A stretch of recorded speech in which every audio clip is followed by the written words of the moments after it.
Welcome back to the show, ladies and gentlemen. We have somebody who has lived a million lives, somebody who has no labels.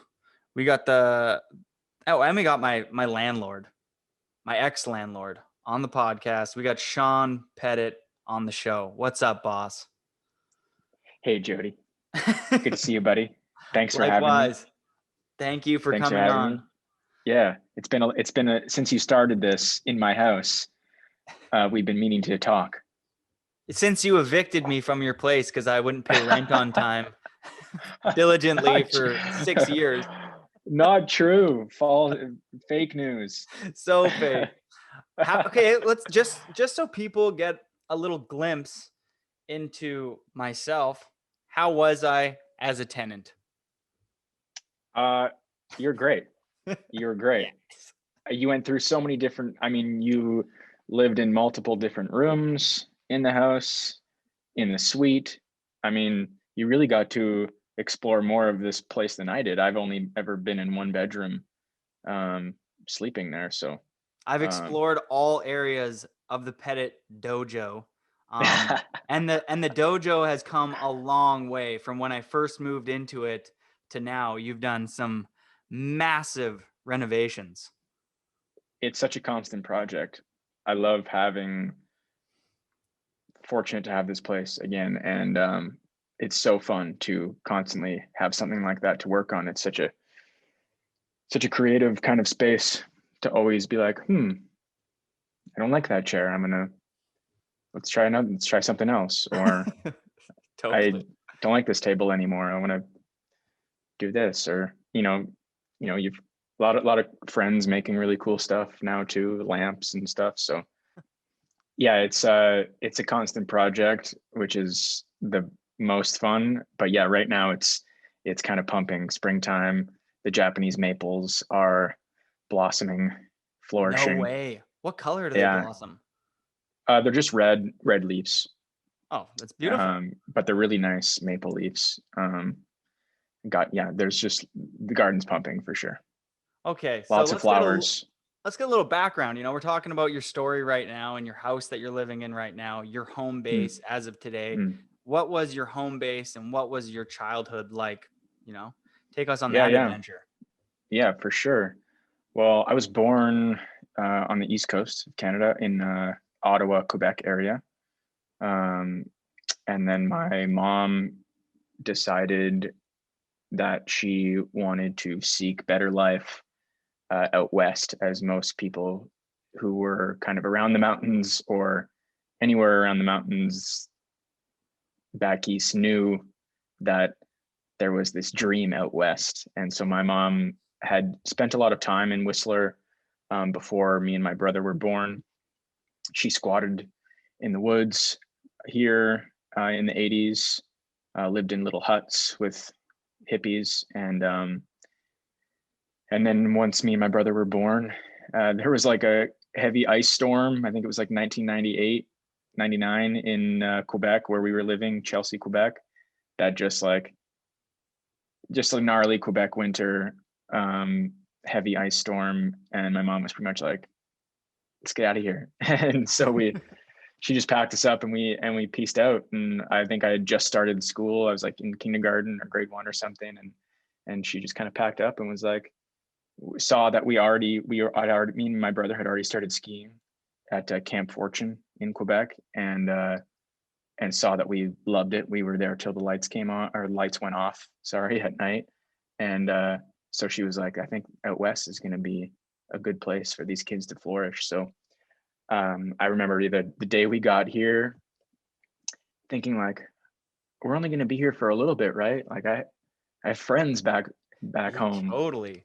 and then within the first like month of being here and just like seeing the mountains and like the landscape and the people and the life that you can live out here, it was like, oh damn, yeah, we're definitely not leaving here for sure. There was no way. You Yeah, can't. you're like, this place is How could dope. how could you leave here? It's insane. It's like, yeah. So it's so stoked that she decided to make that move. Because we were super, yeah, I was like 7 years old, I think, when we got out here. And what And was your dad doing during this whole time? I mean, I know your dad he groove. I stayed know him out. well. Yeah, he was still out east, living out east.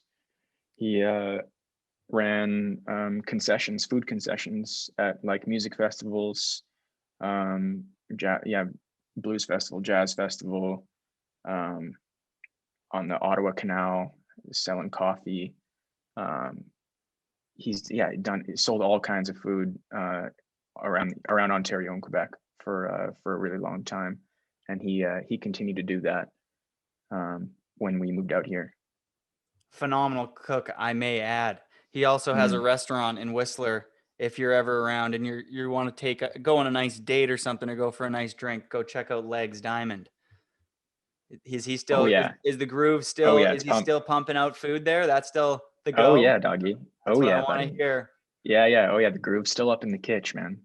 my man. Okay, so how did skiing all come from this move? You know, you moved to the mountains with your mom, and you're just like, do you go to school and everyone has skis, and you're like, Mom, get me some skis? Or how did that start?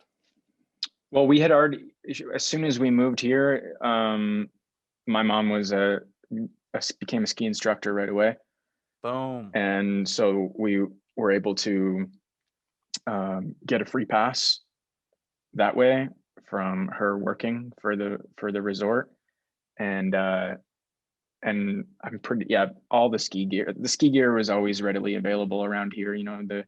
Um, I remember I think we probably just had the same skis that we showed up here with for a while, until we started getting hooked up. But yeah, in the beginning, it was a lot of hand-me-down stuff, like some random, like thrift store kind of gear, or just like hand-me-down gear of people around here that had gear that my mom started to know quickly.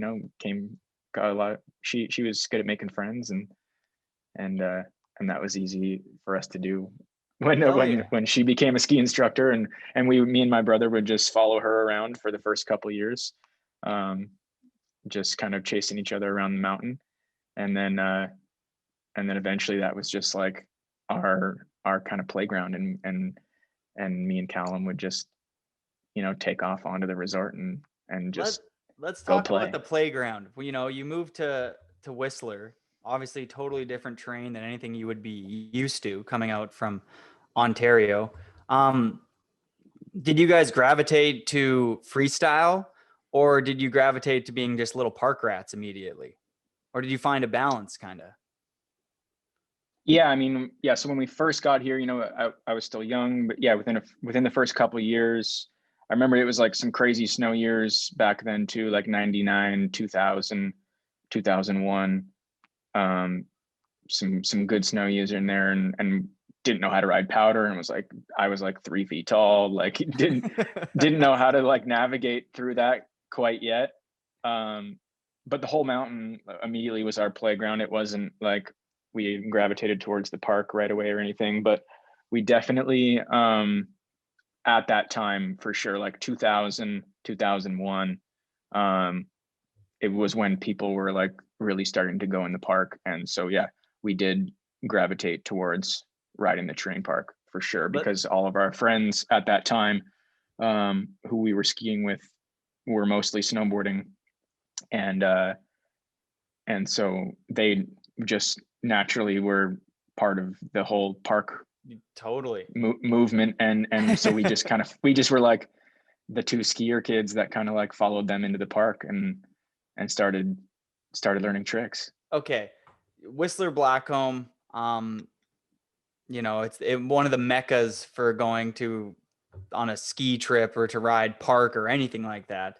What was it like growing up there in like the mid 90s, early 2000s, being a kid there? And was it super packed then, and hard to find a parking spot, and the chairs were all full, and the lines were, and the powder was completely tracked out? Or were you kind of like, did you find that you're like, whoa, you know what, if it's a pow day, it kind of lasts for a day or two? Oh, for sure. Yeah, yeah, yeah. There wasn't nearly as many people around here then as there is now, that's for sure. But yeah, I don't know. I never really remember ever even thinking about the lines or the getting tracked out or anything. It was, we were pretty one track minded at the time. We were allowed to go up on the hill, and most of the time, if it snowed like over 10 centimeters, we would skip school and That is go so sick. go to the mountains. We spent way more time in the mountains than anywhere else growing up. So it just like, it was such a natural place for us to be and learn too. Like, yeah. And so that's kind of, yeah, growing up there, it was just chasing each other around, getting to the park and using the whole And mountain as our flipping. playground. Totally. So Totally. Yeah. you grew up in the era that I would say is the definition of the go big or go home era in snowboard, in action sports. Definitely. You know, you're a young kid, Cal's a young kid, getting into your teens and having that, you know, that mindset of go big or go home. Did you feel like you conformed to that, or? Oh yeah, 100%. That was, you just, when you're so young, you just, you're such a chameleon to your surroundings. You're just like absorbing what's around you, and that's like what builds you up to be who you are. And yeah, at the time it was just, yeah, it was our friends who were snowboarding around the park, and we followed that, and then pretty quickly it just became like we got noticed because we just were like riding the park and trying new tricks all the time, new tricks. And it was like the beginning of the freestyle ski movement, or not the beginning, but it was kind of in the peak of the freestyle ski movement. You know, twin tips had only been out for a little bit at that point, twin tip skis. And so, but we were like still on straight skis, doing like 540s and landing backwards in like that, in like the park, and like learning You were 720s landing in the, backwards on not, that seems terrifying to me. Like a non-twin tip oh 540 on yeah, skis, you couldn't pay me death enough. wish. No, for sure. It was Harpoons like going into the ground. totally, yeah, exactly. We were like, I was like learned a 720 in the half pipe with like no twin tips, you know, like with some like skinny like race Solomon skis. I always And forget how sick you were at half pipe back in the day too. You oh, I know, loved the half pipe for you sure. used to go Yeah. huge. And that's where I think that's actually ended up what kind of getting us noticed a little bit was through that, through riding the half pipe. I remember it was an Oakley rep at the time that was in Whistler, and and when Cat Skinner chair went over the park on Blackcomb, The OG one, yeah. yeah. So me and Callum, or I think, and Kai or something, were riding underneath the chairlift, and this rep was like riding the chairlift and was with like two other people, and they chased us down. They chased you down? That's Yeah, so sick. they chased us down, trying to like stop us to like be like, who are you guys? And we ended up like at the bottom of the mountain at like the lodge at the very bottom, and they're like, they come in like huffing and puffing, and they're like, who are you guys, kind of thing. And me and Callum are like, I think I was probably like, I was probably like 9, Callum's like 11 years old, you know, and we were so young. And like she gave us a business card and was like, call me if you guys want some gear. And we were like, what? We're like, No gear? way. What the That fuck? is, And go home to mom, you're like, yo. I don't even remember exactly how that went down. We must have arranged some sort of like meetup or something. But I remember going to like a little warehouse around Whistler maybe, and like getting the kit, getting like, I got like an Oakley kit right that day. And they're like, can you get some photos of us and you wearing this stuff? And I was like, and my dad was visiting, I think, at the time too. And so we went to the half pipe, and my dad was taking some photos on like his film camera, um, of like riding the half pipe or something. Dang. And then we like sent them to him or whatever. And then I think that we ended up getting put on Oakley like that year, maybe. I think it was that year that Oakley put us on, and then following season, or maybe that season as well, during the Teleski and Snowboard Festival, which I think I had poached because they wouldn't let me go in the half pipe contest. Because you were too young or what? Yeah, I think so. And I poached the like one hit contest that spring, and then K2 picked me and Callum up after that. So we were on K2 in Oakley, like just like that, like super young. The coolest thing is that we don't have to skip ahead, obviously, because you're still with those two brands, which is insane. Yeah, no, for sure. It's been I've gone through many evolutions of both those brands, but it's been yeah, it's really cool to grow that long with a brand. You really start to you get to know every little bit about it, you know. And was it a fairly like quick blow up for you to getting kind of, in the bigger films like Matchstick and stuff like that? Or did you find, you get the kits and stuff like that, and then, you have like a 4-year kind of hiatus where you're just cruising around Whistler? I don't really know that early side of Sean and skiing. Did it like gain It was right traction away. quickly? It was right away. Right away. Yeah, we got picked up. And immediately that it was, spring when we got picked up pretty much. And I think immediately, and like we got a contract right away. It wasn't like we just got on flow for a No bit. It was like way. these guys like wanted, I think K2 didn't have any like kids riding for them at that time. And they were still making like kids skis, and probably Oakley too. I don't know if they had many kids on the program. So we were just like, we were like the skier kids. And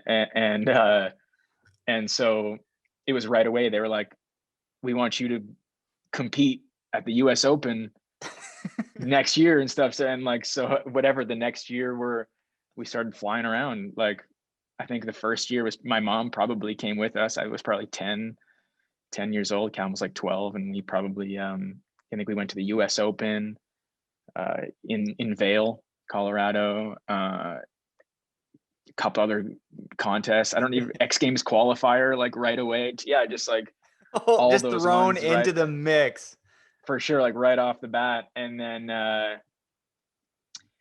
it was it ended up being a couple years of just like doing this like competition kind of like circuit thing, which was weird because we weren't really used to ever competing anyways. But Must have been a lot to take in at that young of an age too. You must have just been like, you're like, one day you're just 10 and you're just, riding the pipe with, Groove, basically shooting some photos. The next year you have a legit contract and you're going to events like the X Games and the US Open. What was that first contract? What did it look like? Was it $100 a month, or do you remember? I don't think it was much, but for us living in like a basement suite, it was a lot for sure. Even the free gear was a lot, felt like a lot. It was like, we got this for free. Like, this is crazy. Yeah. And like, for sure, And the it's money, brand new. totally. Yeah. We weren't really rocking with brand new gear at that time for sure. I think it was like, there was these local contests called the Sprite Series I back remember then them. in Whistler. Yeah. And that was like the first contest I won. That was like probably that same year that we got picked up. And I actually I won a pair of like atomic skis that were like 3 times the size of me, because I don't think they were meant for like a kid to win. And then I again, that's when my dad was visiting, and we ended up taking photos later that year or something. But I told him, I was like, I'll give you these skis if you buy me these K2s. And so Oh, I gave him these like atomic skis because they were like for his size. And then he bought me these like these little K2s. And funny sick. enough, it was like that year that I got on K2 anyways. So it was like Damn. didn't really matter, but it was sick. And I think within that first like 1, 2, 3 years of competing, and like the brands getting behind us and stuff, it was like, I think it was 2003 that Kai had already started linking with Tanner Hall to film for Tanner Hall's like first movie that he was making. And Tanner was like, let's get Sean and Callum in the mix. No And way. so I filmed our first video part for Tanner Hall's movie in 2003. That was your first part. Yeah, Dang. 2003. Yeah. And yeah, it was sick. It was sick. I didn't even know who Tanner was before that, but he was already like the fucking superstar of skiing at that time. He was the bad boy, you know, and so we just kind of got like thrown into that mix and started filming with Tanner, and pretty much immediately was like, this is way sicker than that competition shit, and we just dropped the competition thing pretty much like right then and there. And the spot, even K2 and Oakley were like, are you sure? Like, we really want you to compete. And I was like, no, like, this is the way.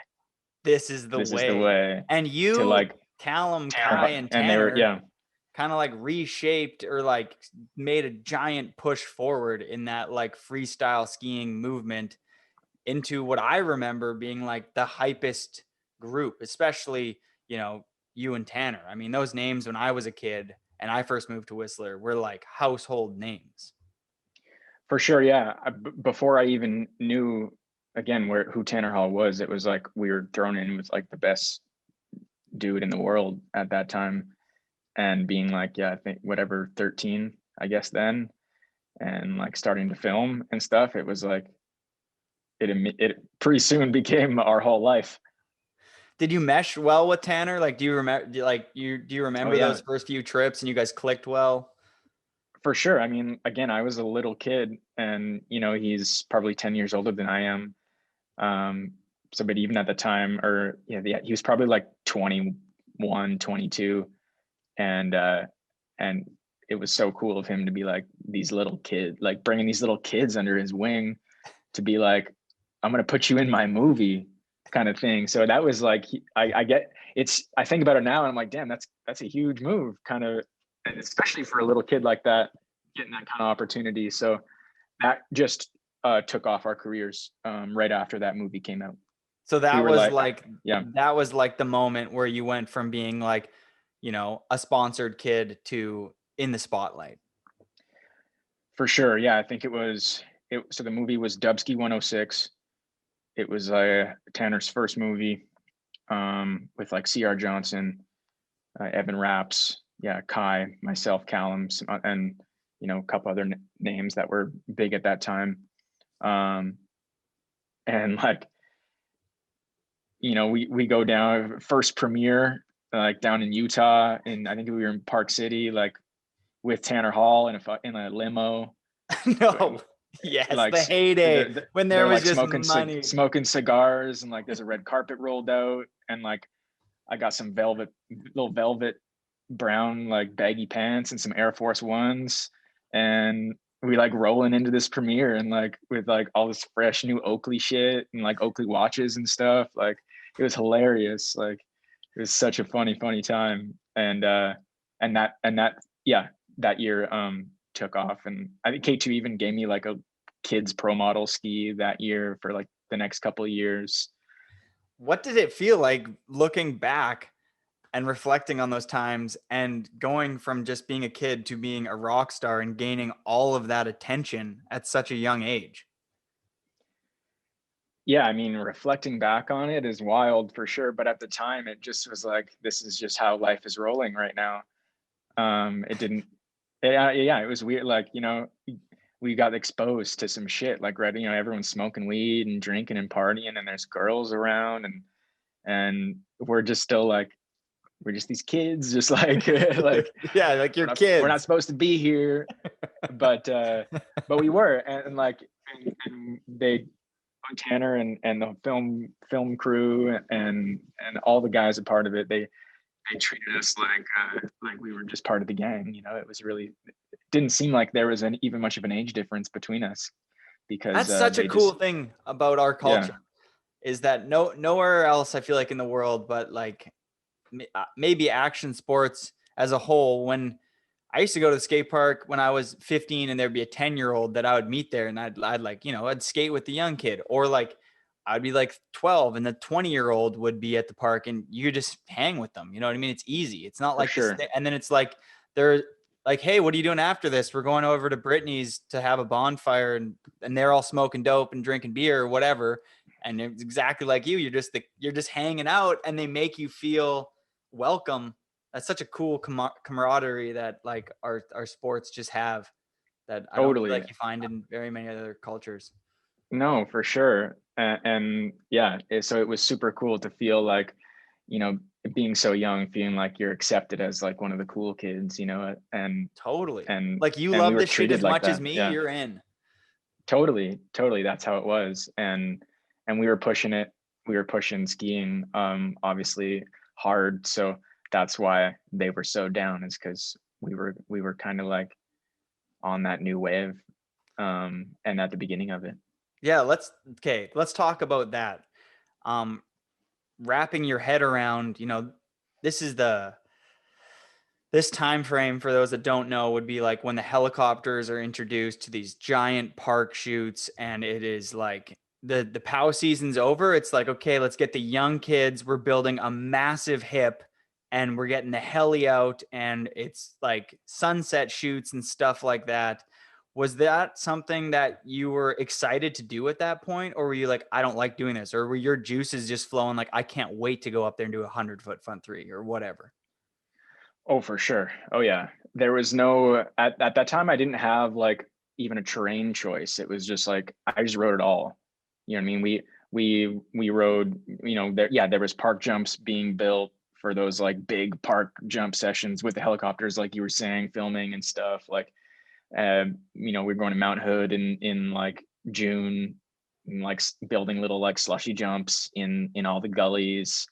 Um, and also like getting out in the backcountry like right away. So we were kind of doing it all, and we were hitting we were even hitting we hit street rails for the first like 2 years before I was like, this is stupid. But yeah, like we did all we did all of it, and it didn't seem like it was anything different. It was just like, this is all of this is part of skiing. We do it all. Snowboarders And did that the same thing. Back yeah, then in that for era, sure. snowboarders just mainly rode everything. And I think that it was Yeah. interesting for you to say there that at one point at such a young age that you realized that skiing rails wasn't something that you were into. Why was it? The look of, like, what was distasteful to you about doing that? I mean, yeah, I did it for a number of years in those first couple years of filming and stuff. I don't know. It was just like we just grew out of it really quick. It was just something that was just like, I don't know. Maybe it felt forced. It's hard to pinpoint exactly why we kind of stopped doing it, but we definitely, growing up in Whistler, we weren't. You're exposed to like the terrain of this mountain, not looking for rails. You know what I mean? We Totally. didn't. We it's so yeah. It's kind of that you're that you're the product of your surroundings, and we were surrounded by big mountains here, and not a city. So yeah, so for one, there wasn't really any rails or street rails to ride in this town, and and so we were just gravitated towards the natural terrain of the mountain, and that's what shaped us. And it ended up kind of become, there was, yeah, people would say that there's like a Whistler style of skiers, and it's just like a mountain rider. What was it like to take that Whistler style of skiing? Because you dump the rails kind of, and I feel like around this point, it's like not only are you riding all the terrain in front of you and excelling at it at that, you kind of get dumped into big mountain skiing. You're not just riding mini golf in the trees, like do a cork seven off a bump. Like you're starting to ride like big boy respected lines. Like who was kind of your mentor taking you into these like insane trips like Alaska and stuff like that? So yeah, I again, after that first year of filming with Tanner, um, it's pretty much once Red Bull picked me up that next year. Tanner Hall was on Red Bull, and since we kind of spent that whole first year filming with him, and then Red Bull just kind of came knocking and was like, we want to, we want to put you on. I didn't know what Red Bull was at that time. It was new to Canada at that point. It was like maybe still in the little glass bottles that had Yeah. that had it was still like, Japanese or Taiwanese it was writing. Taiwanese, still like on those little bottles that you would see I still at remember them 7-Eleven. with no Totally, yeah. carbonation. Yeah. So it was just, but anyways, so that was kind of like, this energy drink wants to support you and give you now a bunch of money at 14, and that kind of took the skiing part to the next level, because a couple of years filming with Tanner there, and then pretty quick after like the second or third Tanner Hall movie, Matchstick Productions was like, we want to put you in our movie. And I, kind of just like not really like a say no guy maybe, and was just like, oh, like, okay, sure, yeah, like, Cool. I don't know, it was hard for, like, I didn't think about those things too hard. It was just like, cool, these guys want to put in your movie, and like the team managers were like, this is a good idea for you. Yeah, totally. And I'm like, oh, okay, like, sweet. Matchstick Productions, like, I know I've seen that. Yeah, at that time, now I've seen those movies, and I'm like, cool, that's epic. And then so that was the first time that I got the chance to like do a bunch of helicopter access skiing. That first year filming with Matchstick, I think I was now 15 or 16 at that point, and that first year, I think we went to Alaska that year, and I was with like Mark Abma and Eric Olofsson, who are like they were like the boss dogs of like big mountain skiing. And Yeah, Mark I remember Abna, tripping, being like, okay, I'm going to Alaska, like that's where the like big ass mountains are, and like there's huge avalanches there and shit. And I remember like my mom was like, I don't know, we were all kind of tripping. I was like, this is scary, like this is fucked up. And I remember like the piece of technology that had came out at that time was the Avalon. And so I had bought one of those right before my trip. It was pretty much like a tube. It was like it was like this breathing tube that you would kind of went over like a shoulder bag, and it had like a filter on the backside here, so that if you got buried in an avalanche, you just like shove this tube in your mouth, and you would suck in oxygen from this filter. And so I rode Alaska with this tube thing around my did it make chest. you feel better that you had the tube? You're like, at least I have Totally. my At tube. the time they were like, this is the future of like saving you from an avalanche. I don't know how well it worked, but luckily we didn't knock on wood, set off any avalanches that trip. And it was a crazy first trip. We had like the best weather. It was like 2 weeks of sun, and we were there early. We were there March, and so the days were a bit shorter. And but it was just like it was sick. It was a sick first year up in Alaska doing that. And then I think from that video part that I had made with Matchstick from that year was when Powder Magazine awarded me or called me skier of the year for the first time at 16. Wow. Well, I mean, I remember watching that video part. My the friend I used to work with when I was laying bricks at this point, his name was Extreme. He crushed Red Bulls. Nice. He was your biggest fan. When that part came out in Matchstick, he's like, you got to come over. I just bought a 58-inch plasma Nice. I don't even think 4K was out, but like 1080 definition. Pettit's part is insane. And I went back to his place, crushed a bunch of Red Bulls, watched your part.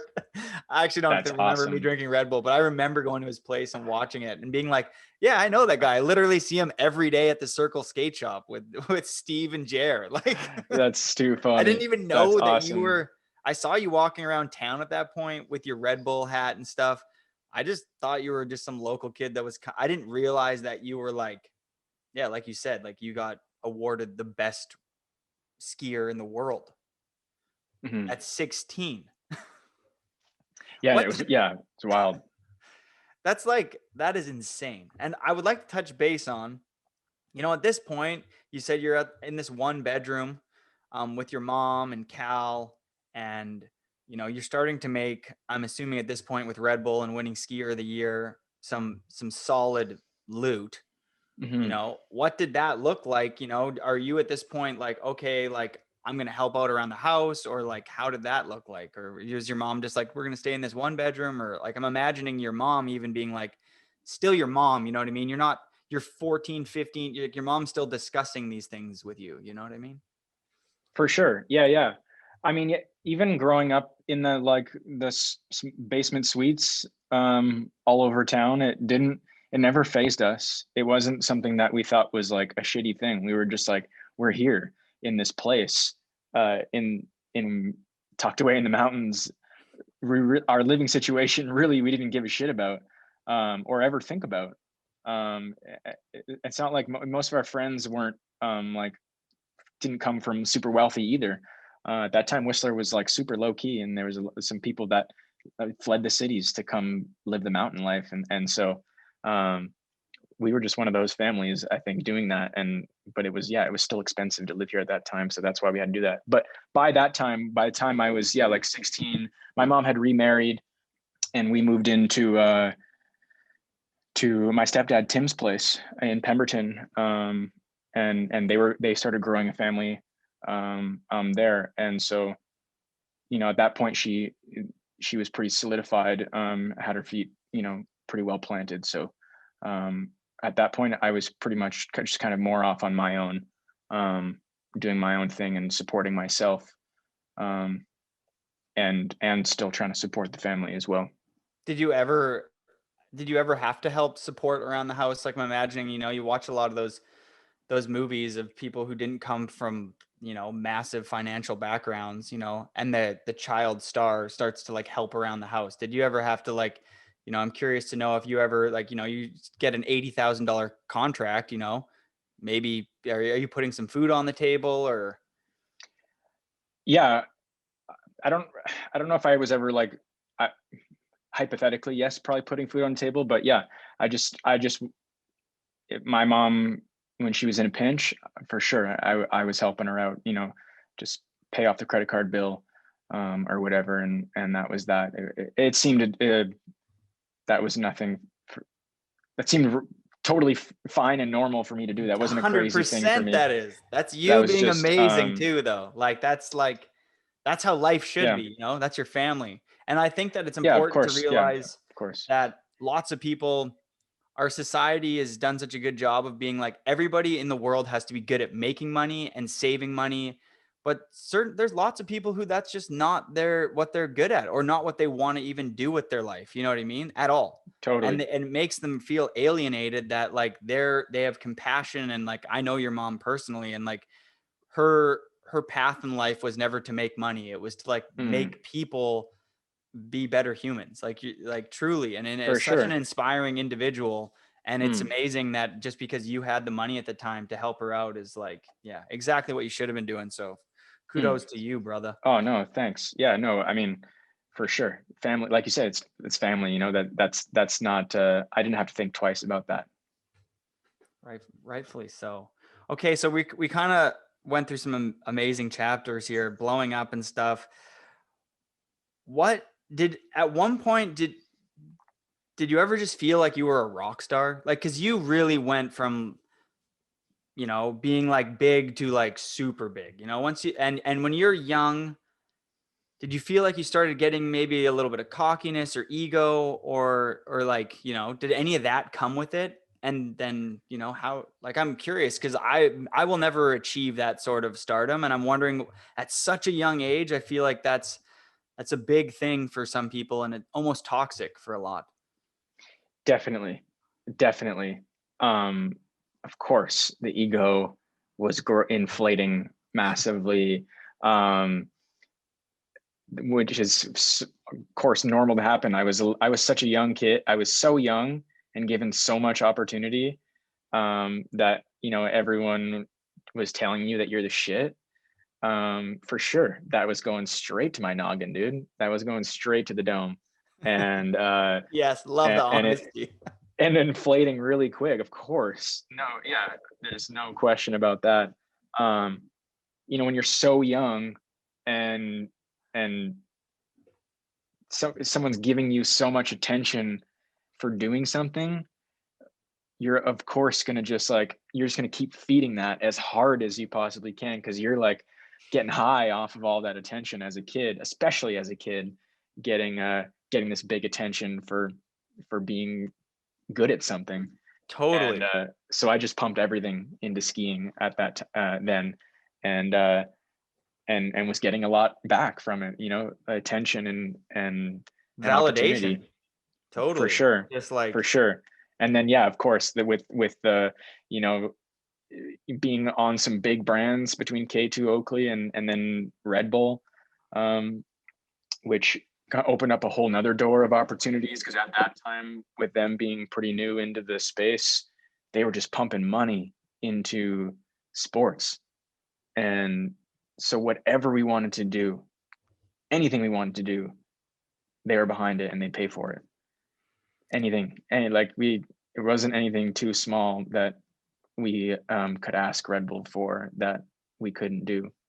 So it was immediately was like flying in helicopters all over the world, to go skiing and film for these movies. That was just like, that was the life. And then with that, obviously, being 16, 17, 18, whatever, it was just like, oh my God, the partying was just as much of a part of it. And before we get into and the partying chapter, is yeah. like I feel like everybody would love to know, was there what was like a contract like, back when you were 18? I feel like this is so like a decade ago. I feel like everybody knows that you were like a rock star, and a rock star in the era where there was money to be a rock star. If you're willing to share, up to you, Mm. but like even ballpark, like what's like kind of the money that you would have been making roughly back then? I mean, yeah, like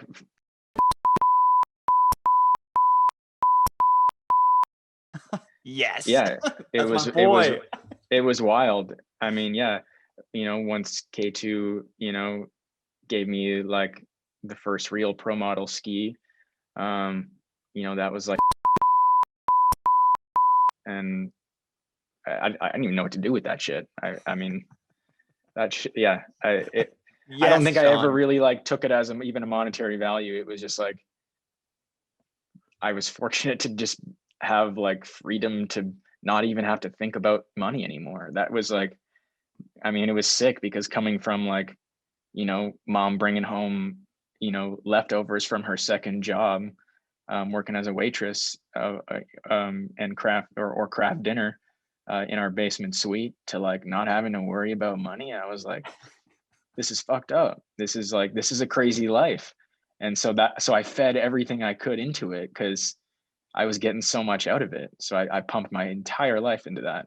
It eventually, I dropped out of high school because of it, because I was just like, fuck school. I was like, I'm going down this path.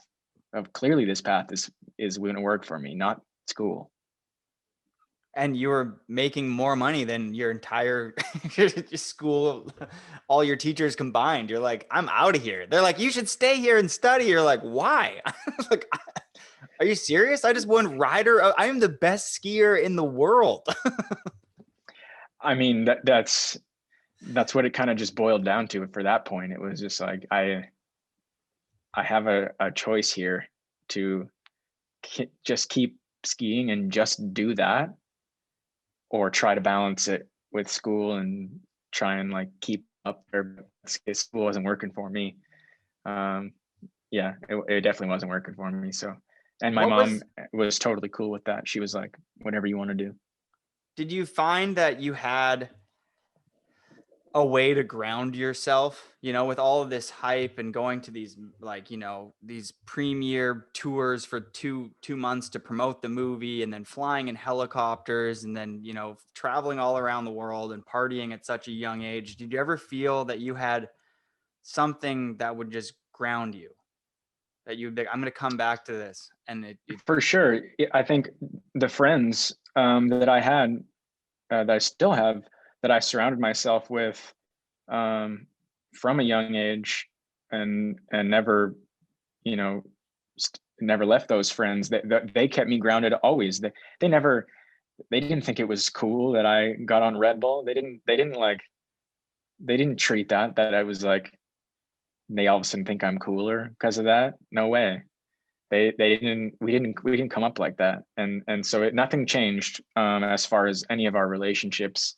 Once, you know, we got all this opportunity in like ski stardom or whatever you want to call that. But our friends, yeah, we wouldn't even talk about skiing between our friends. We were on some other shit. You know, we grew up skating all together, and snowboarding and skiing together, like just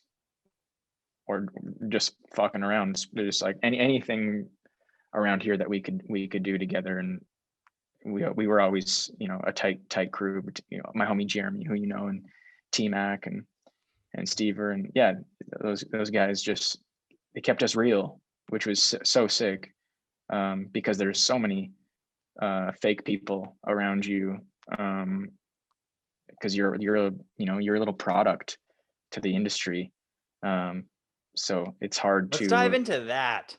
That is a mm, cool chapter in itself. yeah. You know, I think that's amazing that you said that about your friends keeping you grounded, but like, what was it like to be such a rock star and have to sift through people that were genuinely happy that you were crushing at skiing, they couldn't wait to actually ski with you, to people that were just trying to ride your coattails and pump your tires so they could, you know, have a piece of the cake? Hmm. For sure, it was hard to justify, um which what was, you know, a real friendship or not. Always, you know, being so young too, you kind of, I was very open with most people that I kind of came in contact with. It was, I didn't try to shun anybody out. I was tried to accept everybody and stuff. And I definitely, I don't, I luckily that once we started filming so early, it was like we kind of always just were with a tight crew anyways. um but as far as, yeah, of course, the industry goes, there's tons of you know, people wanting to slap their logo on you, um and Or just you their know, friendship. They just want to be friends with you because you're famous. They're like, for Sean sure, Pettit is famous yeah, and we all want to hang out with Sean P. And when I first met you, my whole group, from Winnipeg, like me and Chris and Jake and Jeeves, I remember we were all hanging out with you and you never treated us differently. It was always just this really genuine friendship because we weren't trying to get anything from you. We didn't care that you were a skier. But I have totally, seen personally, firsthand, people while I was living with you for like that 7 years that I'm like, I think that a lot of these people are just trying to like get on a boat ride, go on a trip with you, like, you oh know, yeah, like, oh, I hope that, you know, if, et cetera, et cetera. And that can't be a good feeling too. Like it's like this soulless friendships, and you know, you host a party and you see so many people come and you're like, I wonder how many people here are genuinely like if I was sick, would they come and bring me some soup? totally. And that's the kind of shit that I think I was fortunate enough to be able to not really give a shit about. That's the best um way to go I about it. kind of knew, I yeah, I think it was like easy enough for me to see that there was a lot of these like fake ass people around, just trying to like Girls, I can get in only the mix. imagine the And just girls. like the whole like Red Bull shit, like, you know how it goes, like Yeah. they're just like whatever, trying to just like, yeah, like I'm part of this crew too, or whatever, or just Yeah. like, yeah, I'm here too. But we always had such like a rad group of friends that I knew, um weren't in it for any of that. And I knew who those people were. And we kept that group always tight, um even if we had ended up spending time apart for a lot of time. It was still always, I still always knew who the crew was. And I think that's highly a big takeaway is just like to have your close group of friends. And if you were to ever get stardom like yourself, is to like ground yourself with to go and hang out with your friends who've always been your friends since day one. Cause like, you know, those people aren't trying to like get anything from you other than like to hang out with you. It's just like such a authentic, like I love going back home and hanging out with like my friend who works, he distributes grain on a computer. He makes computer programs for people who sell grain across Canada. My other friend Sick. is like a musician who plays the guitar a few times a week at random places. My other friend's an electrician. My other friend's reads meters. He reads like hydrometers. You know what I mean?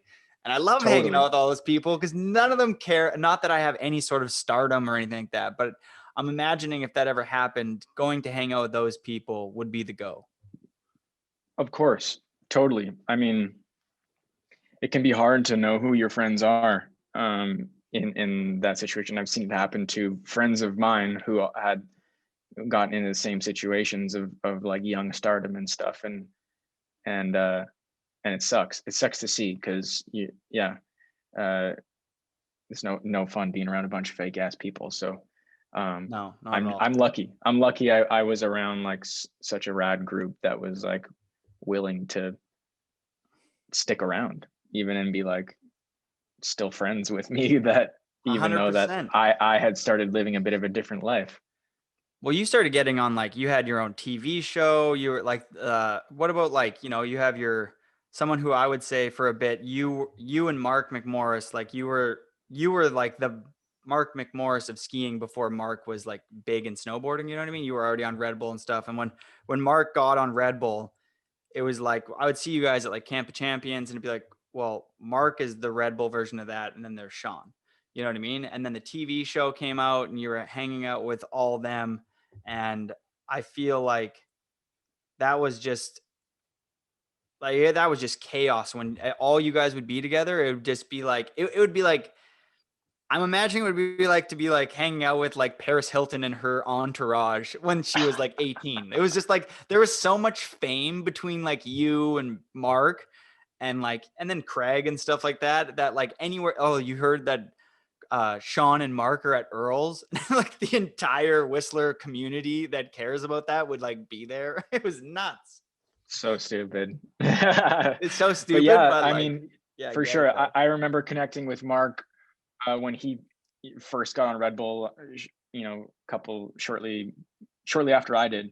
Um, and we kind of hit it off because we were both these young kids um, riding for Red Bull. So we were living the same lifestyle in a way. So I was like, cool, like Mark's a homie. Because we can, even though I was skiing and he was snowboarding, we were able to connect on just like the life level, I think. And I think that most people wouldn't understand what it's like to live like you or like Mark, especially, you achieved this whole, stardom in skiing and, turned into a rock star in skiing and then somewhat turned into like a public figure where Mark right now has gone from like rock star of snowboarding to public figure to like, that's just his life now. I mean, Mm, you got to wonder if like, if there's a part of him because I saw you pump the brakes personally, you know what I mean? From shutting down TV shows to like kind of putting on the brakes with hmm. getting bigger and bigger and turning into this like rock star outside of skiing. Like I watched you being like, Yeah, I don't want this anymore. Where yeah. if Mark's into it for sure, but I wonder if he's ever like, fuck, I kind of want to just like not be this person anymore. There's so much demand from him on every front from all of his brands. You know what I mean? Mm. So I Totally, a just saw you lot of slam on the pressure. brakes. I feel like Mark gassed it, and there is no right or wrong answer. Sometimes I'm wondering if you wish that he braked it a bit more. Like, do you wish you gassed it a bit more? Do you wish that you had achieved No, to yeah. be? No, I'm really stoked um on the path I decided to take. Because yeah, I wasn't it got to a point where I wasn't enjoying it too much anymore. Yeah, just to like really like living really fast was a little hardcore.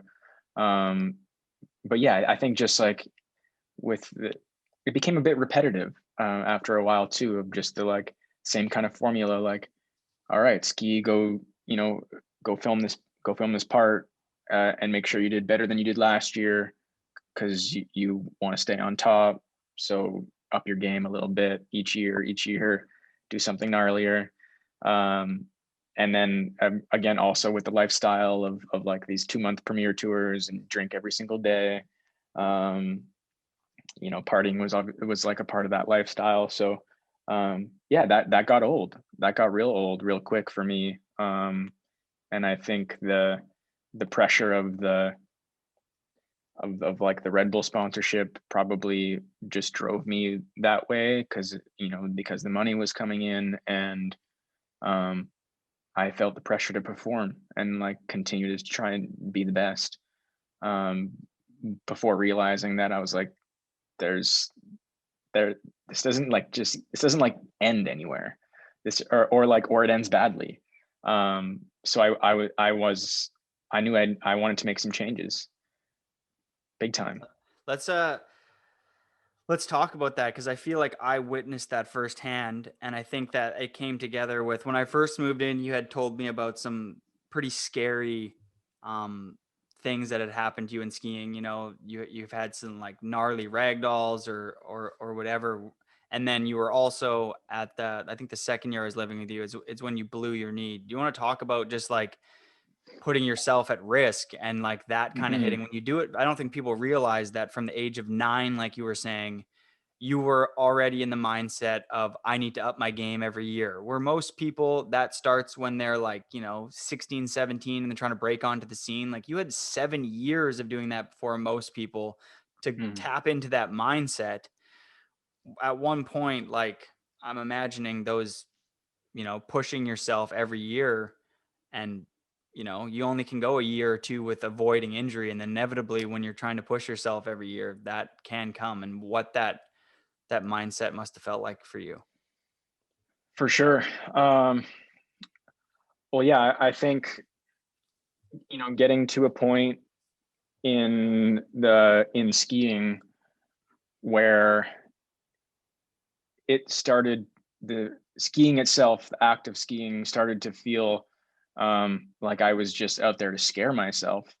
It wasn't like, it didn't feel like I was having all that much fun. It was just like, do you be gnarly, you know, again, back to that go big or go home era that I grew up in. It was like that stuck with me for the whole time through skiing. So it was just like, go bigger and like do a gnarlier line. And I think like one of the last years I was skiing, um, like skiing before I started snowboarding a bunch.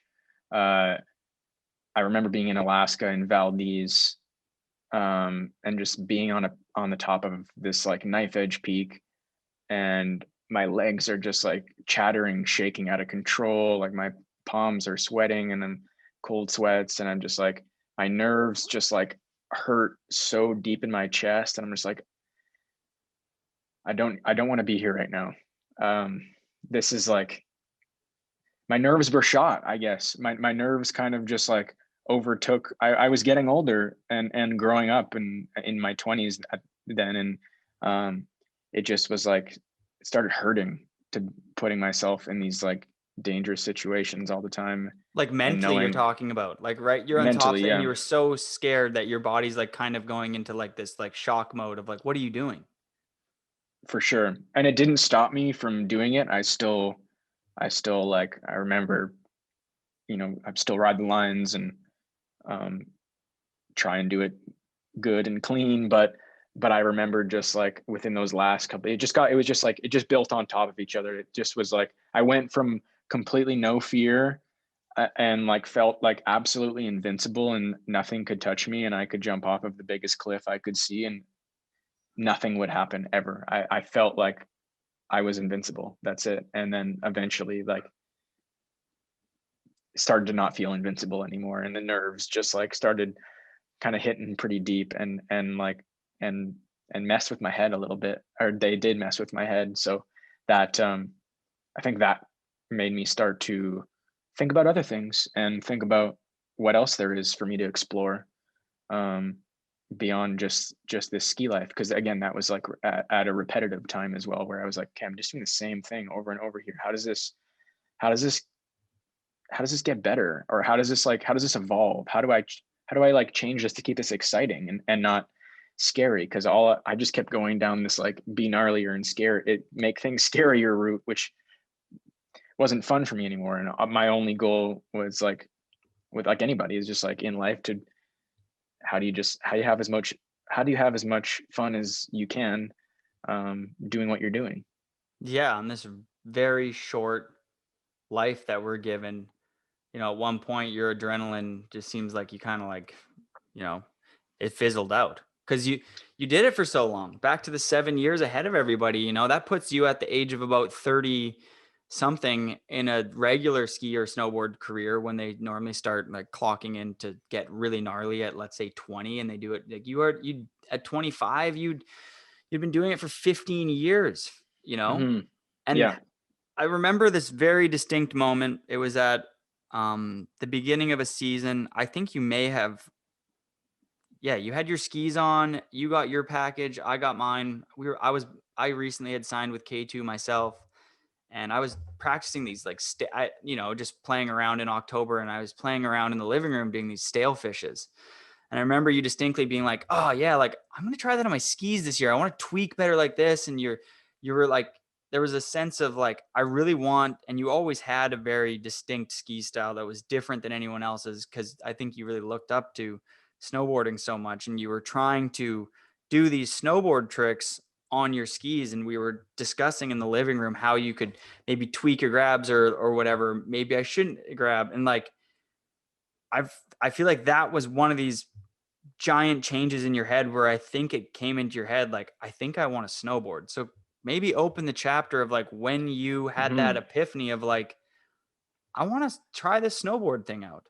Cause that Definitely. shocked the whole world. That was like like at that time you had a following that you turned into, like somewhat I was saying earlier, of a public figure, and you have a fan base that is in sense like such a core group that is like, you're going to let them all down if you decide to snowboard, and you're going to let down your Mm-hmm. sponsors who have expectations, and just dive into that whole feeling Yeah, of this for sure. snowboard thing growing in your head.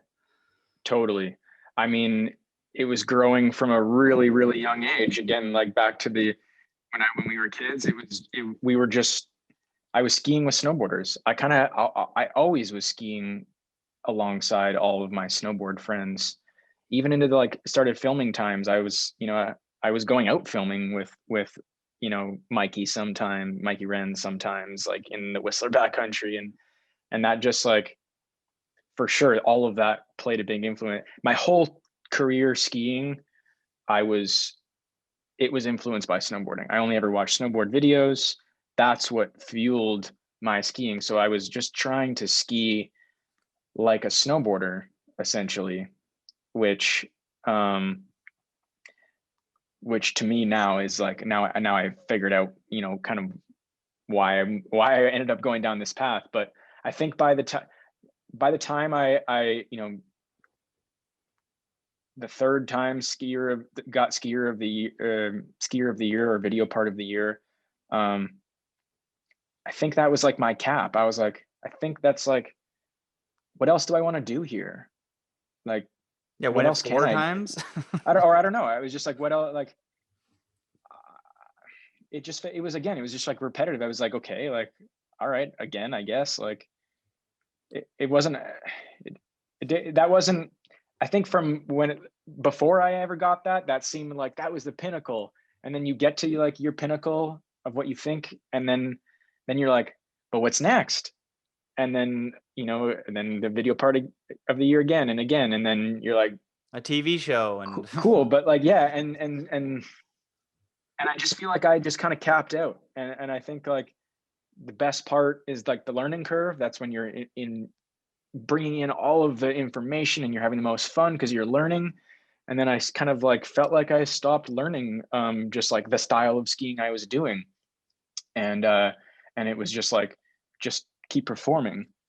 Um, and so, yeah, so all of the influence that I had taken from snowboarding to like build my ski career, I for sure, I got to a point where uh, I was like, I just need to pick up a snowboard. It's time. I just strap in.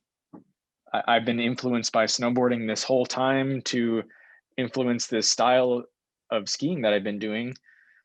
why haven't I been snowboarding? That's realistically, that's where all my influence is coming from. And then once I strapped on a snowboard, I was like, ding, oh yeah, I've just been wanting to snowboard this whole time, because I think, because this feels right, because that's where all my influence was coming from. I no longer had to uh take what I was watching snowboarders do and be like, how can I translate that to skiing? Like you're saying, like trying to do a stale fish on skis. I was just like, this is stupid.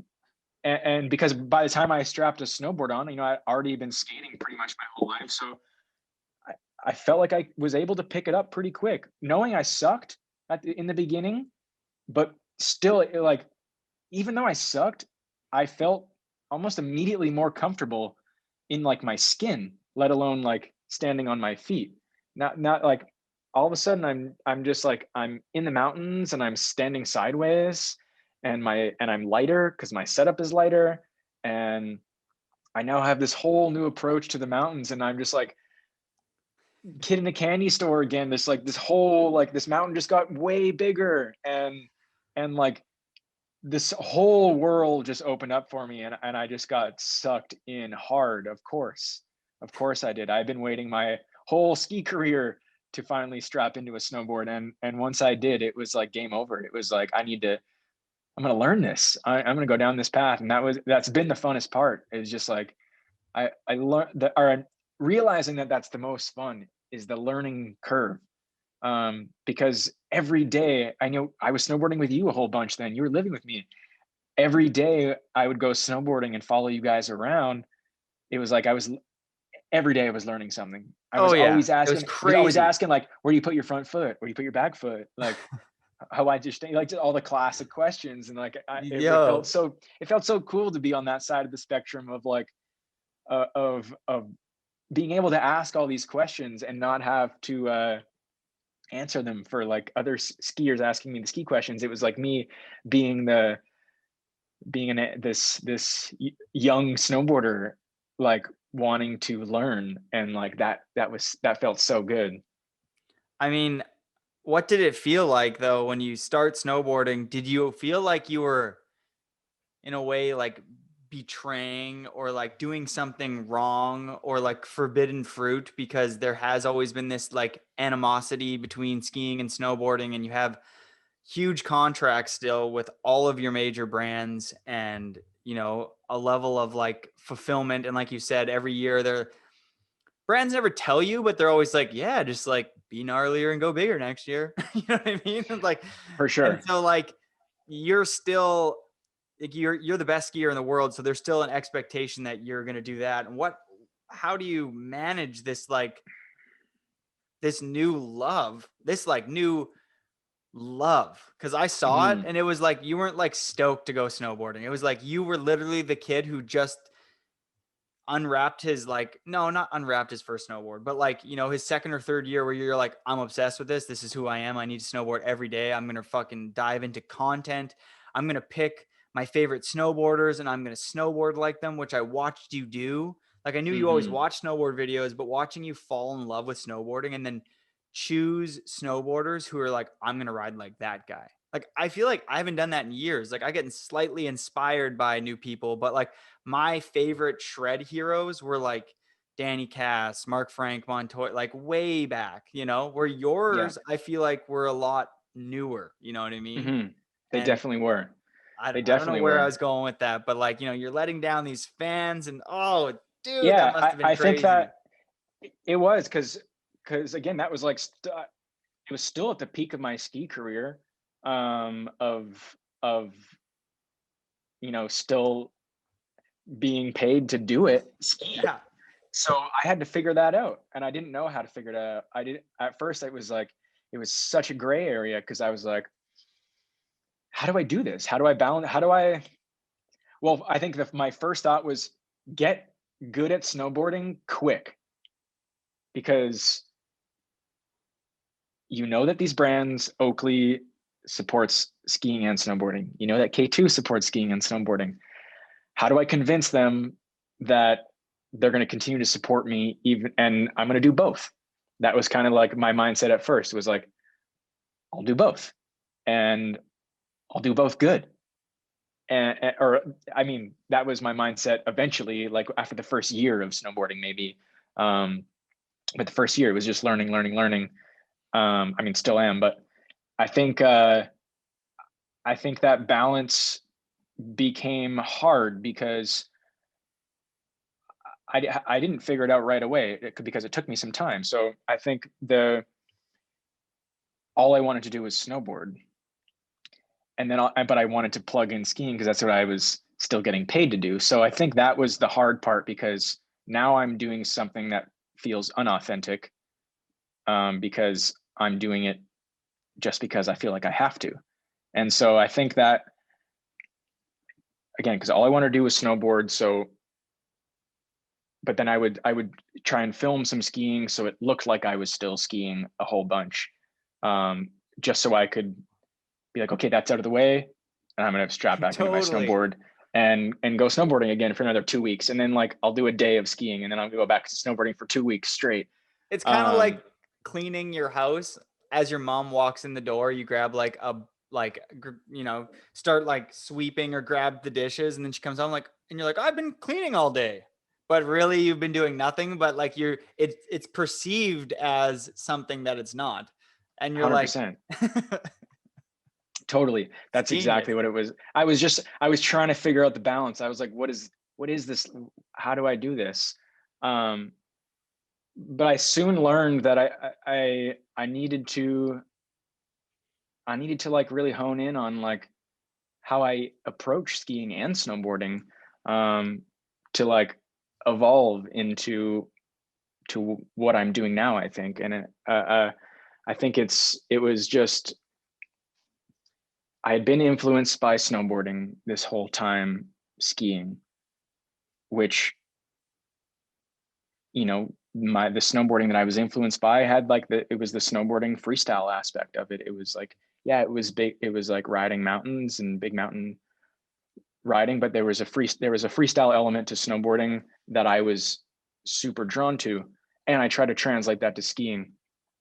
Eventually, I I just I got super pushed away from the freestyle aspect of skiing, especially when I started snowboarding, because when I started snowboarding, I realized that there was this freestyle element that I was doing with skiing, but it was derived from snowboarding. So by the time I was snowboarding, I was like, oh yeah, that freestyle kind of aspect, like doing tricks, um, was meant for a snowboard, or for me, it was meant for the snow. It was meant Like for a the cab snowboard. 5 or something like that, or Totally, like that was all. I was just like, oh, I think, to me, this is where snowboarding to me is shines and is really fun. Is this like fun freestyle aspect of it, kind of like using the mountain like a skate park, or riding powder and riding mountains, like, but involved in it, implementing tricks and like the freestyle aspect to it. And so it made me, it eventually, I just stepped kind of further and further away from skiing, because um I had no interest in the like in the way I was skiing my whole ski career. um I just got pushed away from that style of skiing completely, and then just applied it to snowboarding, for the past couple of years. And I think that's brought me to now, or until recent, where I realized I'm like, cool, this is what I love. This is why I love snowboarding so much, is because it's like this fun freestyle aspect. So what is it that I like about skiing? Because like I still do. There's something still there. So like, what is it about skiing that I'm still really drawn to? And I think, that's where I had to put my head down for a little while to just like figure that out and explore like the early genres of skiing, and in like the 90s, um, of what they were doing then, and like before the freestyle aspect of skiing really hit. Um, and that's what I was like, oh man, I'm super drawn to this. Like, this is sick. This is like badass. And like, he's got like, skiing then was like punk and like hardcore and like had like attitude, and like but they were riding on straight skis. There was no twin tips yet, and they were riding on straight skis, and they just were like, they were just like they would like be riding steep couloirs and just like Yeah, had I know what you so mean. much style, just like hopping down these couloirs and like these like dope little turns where they'd be like airplane turning like off their poles, and just like they just knew how to implement style into skiing without tricks. And it was an authentic style to skiing. Oh yeah, it was like that's what skiing was, and that's what it was designed for. And I think that's kind of what drew me back to it. It was like I realized that the like birth of freestyle skiing, when the twin tips, first got introduced into skiing, was because snowboarding, the freestyle aspect of snowboarding, was booming at that time in the 90s. And so to me, it was just skiing being like, oh, we should be a part of this freestyle movement Totally. too. Let's make twin tip skis so skiers can then land both ways and start doing the tricks that snowboarders are doing. And that was cool at the time. I think the freestyle aspect of skiing at that time was cool, but to me now, I look at it like it was like a identity crisis. It was like the the sport is trying to be something it's not, and like that's where I think it brought me to now to like have to look back on that and be like, oh yeah, maybe that's why I don't like it anymore, is because it feels forced. And because I snowboard now as Totally. well, that I know that the freestyle aspect of snowboarding, even though I was better at skiing in the freestyle aspect still, I felt it felt more comfortable on a snowboard because Well, it's what snowboarding was designed for. And you I know were a snowboarding, phenomenal snowboarder, though.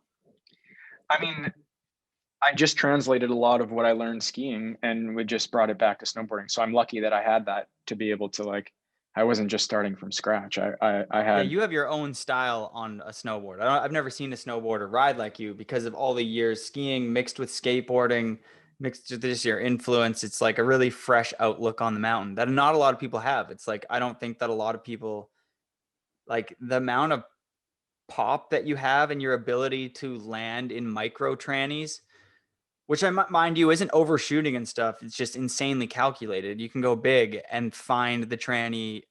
And I think it's just from years of judging your speed skiing and knowing mhm. how to handle, different poppinesses of jumps and stuff like your cripplers and stuff like that. It's like on a side hit, every time I ride with you, if we're going on a side hit, you go the biggest. It's like insane. You just pop so high. It's crazy. I mean, yeah, I think it was like that. They, in the like peak skiing times, people would tell me that, how do you always land on your feet? Like, even if you fall, you somehow come back to your feet. So I don't know. I learned how to fall. I learned how to try and always land on my feet. And maybe I got some cat energy in me, You got some but cat energy. You got I some think cat so. for Yeah. sure.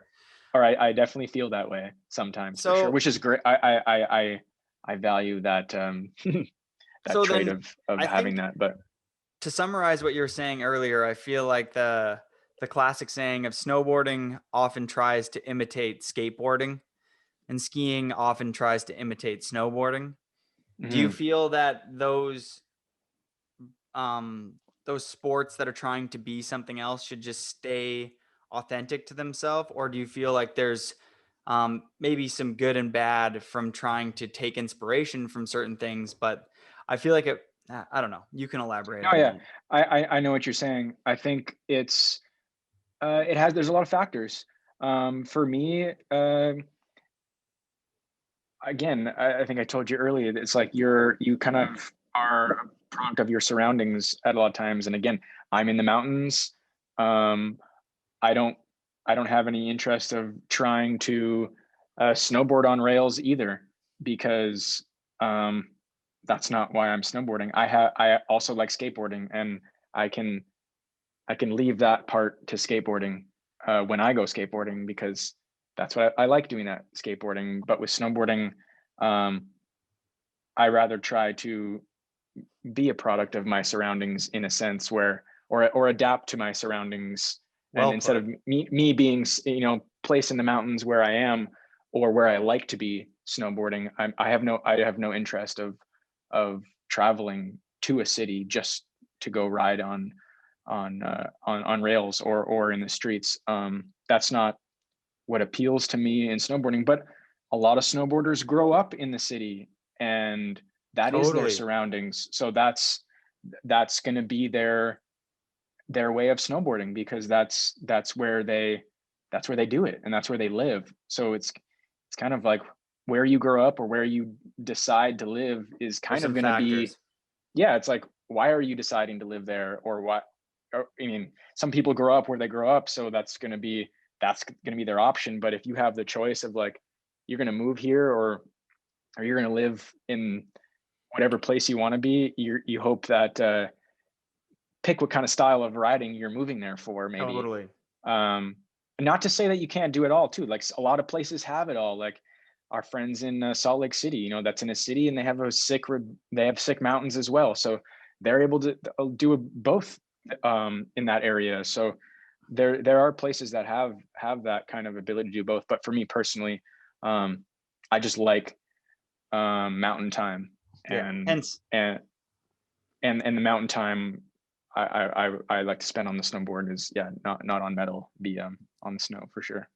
hence why people like um all like the Salt Lake City crew in particular is such a well-rounded group of snowboarders. And which Oh yeah. I think that because they have the mountain and because they have like street rails, a lot of those guys have such good taste because they did grow up skateboarding, but they also had access to amazing street rails, but they also had access to amazing backcountry. So it makes people ride with like a distinct style. Not to say that somebody who grew up at like Baker isn't going to have way better flow and edge to edge control when you watch them snowboard. Like you watch someone like Jake Blauvelt snowboard, you're like, I don't want to see you on steel. I want to see you do it. Yeah, I for want to see sure. you do two turns and do a stale fish, and my mind's gonna be Hmm. melted. Or like, you go to Bend, Oregon, and you watch someone like Curtis Cizek do some turns. You're like, damn. Like, there's just certain people who, like you said, grew up in mountains and they weren't inspired by steel riding, and they ride a certain way, and rightfully so, and it looks incredible. For sure. And I think it's like, yeah, you can, it's also like who you identify with too. Like, who's your people, who's the people you want to spend in the mountains, and what are they up to? Good roll. But I think, yeah, that's also a two-way street there too, because I think the industry can, on both sides or in any sport, um, can favor certain sides, and that might dictate um, how, kids looking up to what's being promoted as the way of riding. Yeah. um, and I think that's important to try and look past that, because that's It's not the case. The industry is just going to try and follow what's they think is cool, um, and not necessarily there is no cool, Yeah, the industry is specifically a cool way. soulless thing. It's like it's not like when you look at this, the snowboard industry is just like this thing that's just like doing this unauthentic, like this is cool, no, this is cool. But it's cool now with people having social media, having the individual power to be like, this is what I think is cool. And if a brand Mhm. sponsors me, they're on board. You know what I mean? For sure. I mean, I think that's the great power of, like, you know these, pro snowboarders, is that they're individuals, and people, kids, can look up to individuals and not have to look to like a magazine specifically that maybe only covers one side of it, or whatever. They can pick their individuals that they're like, I just Totally. gravitate towards this person, even Yeah, though I don't know this. magazines and Yeah, even like you could use like Trans World because they're dead, and I think Snowboarder Mag's done now too or whatever. But like those magazines, they like a certain style of riding. They definitely had a difference back in the day. Trans World had a distinct look, and so did Snowboarder for a bit. And they would just publicize certain people, and then you would leave out certain communities when maybe in hindsight those people had better flow and style, but they just didn't get publicized. So if a kid picks up a magazine, they don't ever really see them. So it's cool that you have with your own social medias now, the ability to promote your own individual style of riding. And if people like it, they can follow you, you know, and you don't For need a sure. magazine to like publicize your stuff. Like you could be the biggest snowboarder in the world and all magazines could hate you. Maybe you wouldn't be accepted in the community much, but you would still have a way to showcase your individual riding to a large audience. Totally. I think there's like something to be said about the individualist in this as well, because um, this isn't a team sport that we do. You can be an individual. And I think that's like something I've learned a lot lately is um, with especially being like locked down and not really being able to leave this place all that much in the past 2 years. Um, it's been nice to like really kind of connect with yourself on like a really personal level, and not try not to be so influenced by what's going on around you. I know I've kind of fell to that a lot of many times of um, you know, what's cool is what other people around me are doing, but that's not always the case. I think, you know, as an individual, you just like, what do I like? What do I think is cool? Not what other people around me that are maybe doing the same thing think is cool. It's like, what do I truly personally like? I must have things that other people don't fuck with, that I fuck with, that I think is cool. And so I think like some time to yourself and being alone sometimes can benefit from that. I don't think it's always has to be about you having a crew and like being around friends all the time. Some people don't have friends, and that's okay. If people are totally content with being with themselves, I think that is really honest, and I actually think you can be a really authentic person the more time you spend by yourself, because uh, you can really start to like pull out the things that you really truly non-biasly um, are about. And that's what I've been learning a lot, I think, lately is I more love of that. that, because I That's yeah, dope. yeah, I think Well, that's, well articulated. well, I mean, yeah, there's just like, yeah, there's, yeah, it doesn't, yeah, it's just like it doesn't matter what other people are saying, or talking about, which, you know, when you have a social media and following, there's tons of opinions coming at you all the time. So um you know, there's this like history of beef between skiing and snowboarding, and by being this like skier and snowboarder, I get to play on both sides in a way. And because I'm gratefully really I feel very welcomed by the snowboard community. When I did start snowboarding, I felt like I actually was a part of the snowboard community before I started snowboarding, because that just felt like my people, who I just connected with on cultural level. Um, just everything about that seemed more like me, and I think that was another part of starting snowboarding, was just the unauthenticity. It was feeling like the crowd I start was around a lot of the time skiing, all really good people that I've been with over the years, but I just felt like I had a closer connection to the snowboard community, in you and our friends around here, and Jake and Blake and all those Salt Lake kids. Like I open arms, and like I remember when I would like first start posting you videos on the internet and stuff of me snowboarding. Like it was the snowboard community that was stoked. It was the ski community that was bummed, and instead of being stoked that I'm trying something else. So um, A level that's of acceptance there.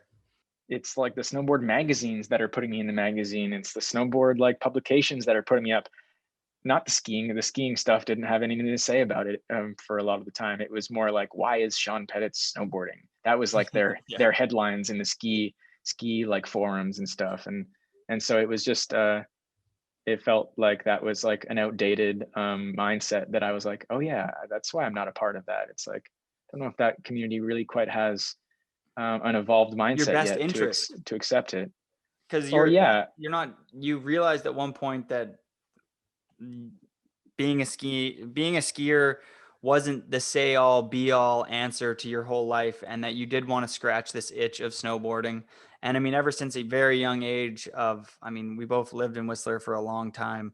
From the early days of me just seeing you hang around, being friends with like our whole crew with like Jeeves and stuff. And then when you really did start blowing up, I mean, you were always at the party with like Arrow and Ika and Devin and that whole crew, or Solers or Mhm. whatever. And then when you first started like tasting this snowboard, this forbidden fruit, like John Jay was staying at the place and Ejack was staying at the place and Blake Paul would stay at the place. And it's like you always had like a massive snowboard group around you, and Mhm. those individuals were inspiring you this whole time in a way that lured you into trying this thing. And when you did, you were like, I'm fully about this. And then when you start doing it, the whole community is like, with open arms, like, welcome aboard, like stoked. I think that there was definitely a lot of discussion of like, well, what should he do? Like when you first moved over to snowboarding, I swear to God, every chairlift talk I'd go on, because people knew I lived with you, would be like,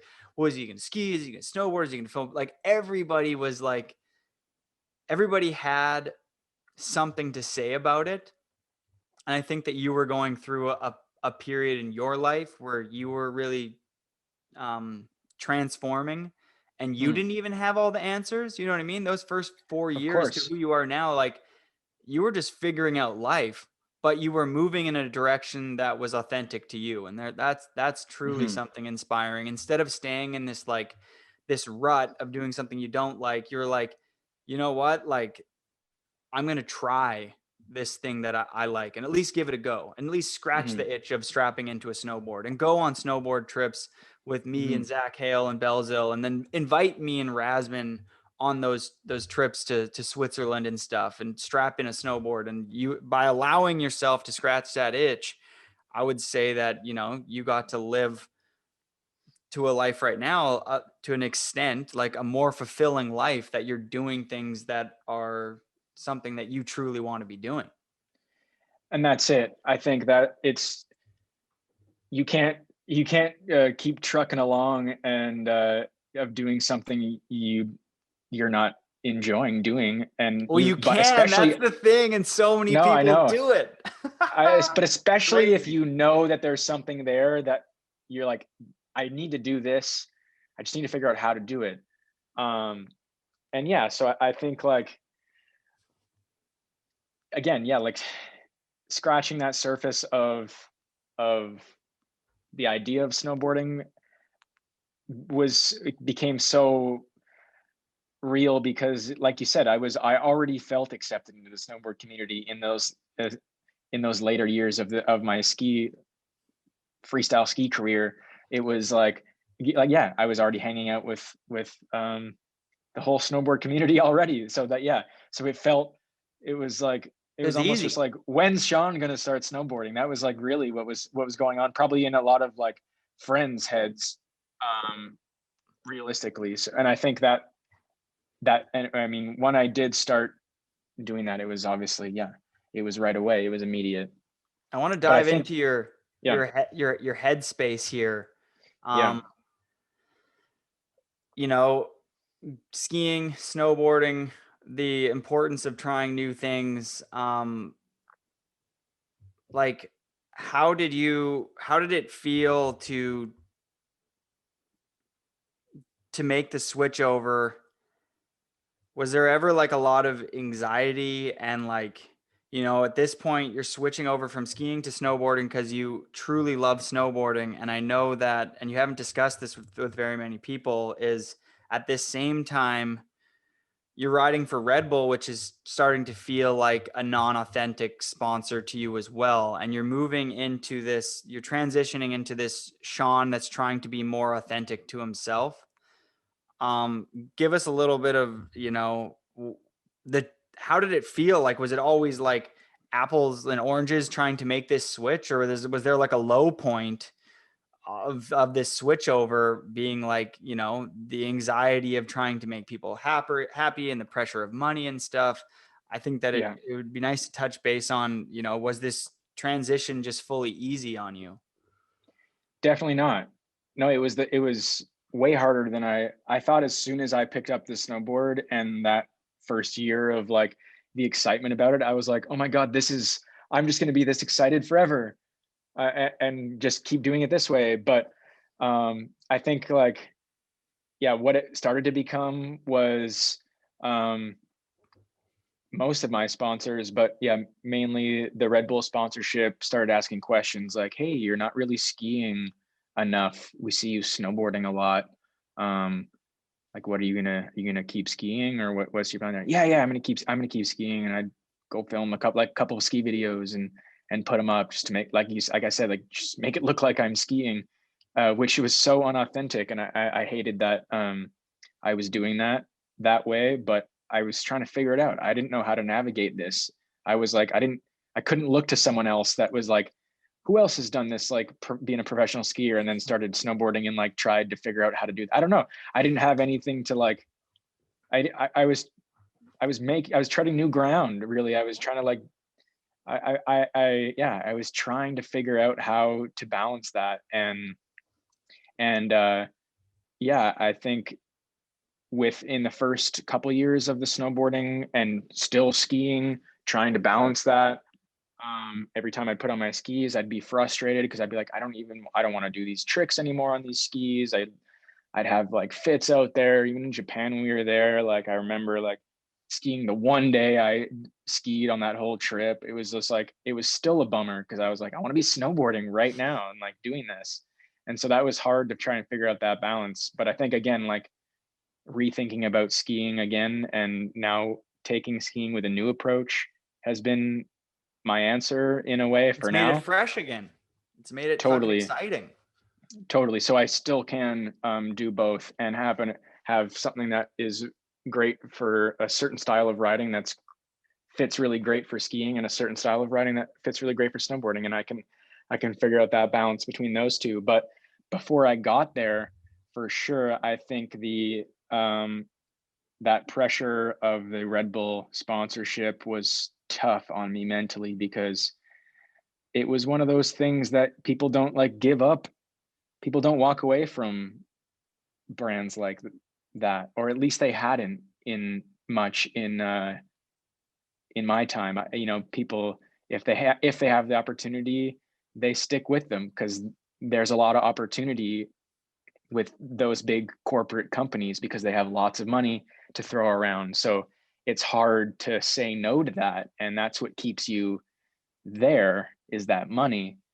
And so by the time I had, still balancing skiing and snowboarding and trying to do both, getting more and more questions, really starting to like that snowboard culture really brought me so much more into style as well. And I think that like I really started to pay attention to like the gear I was wearing and like I really wanted to have like the fit was like a part of it now and like looking sick was like is a part of style and that was part of snowboarding where it wasn't really a part of skiing. So that was something that I kind of like got brought into and really started to go down that as well. And like that was a part of the mix. And by the time I then tore my ACL snowboarding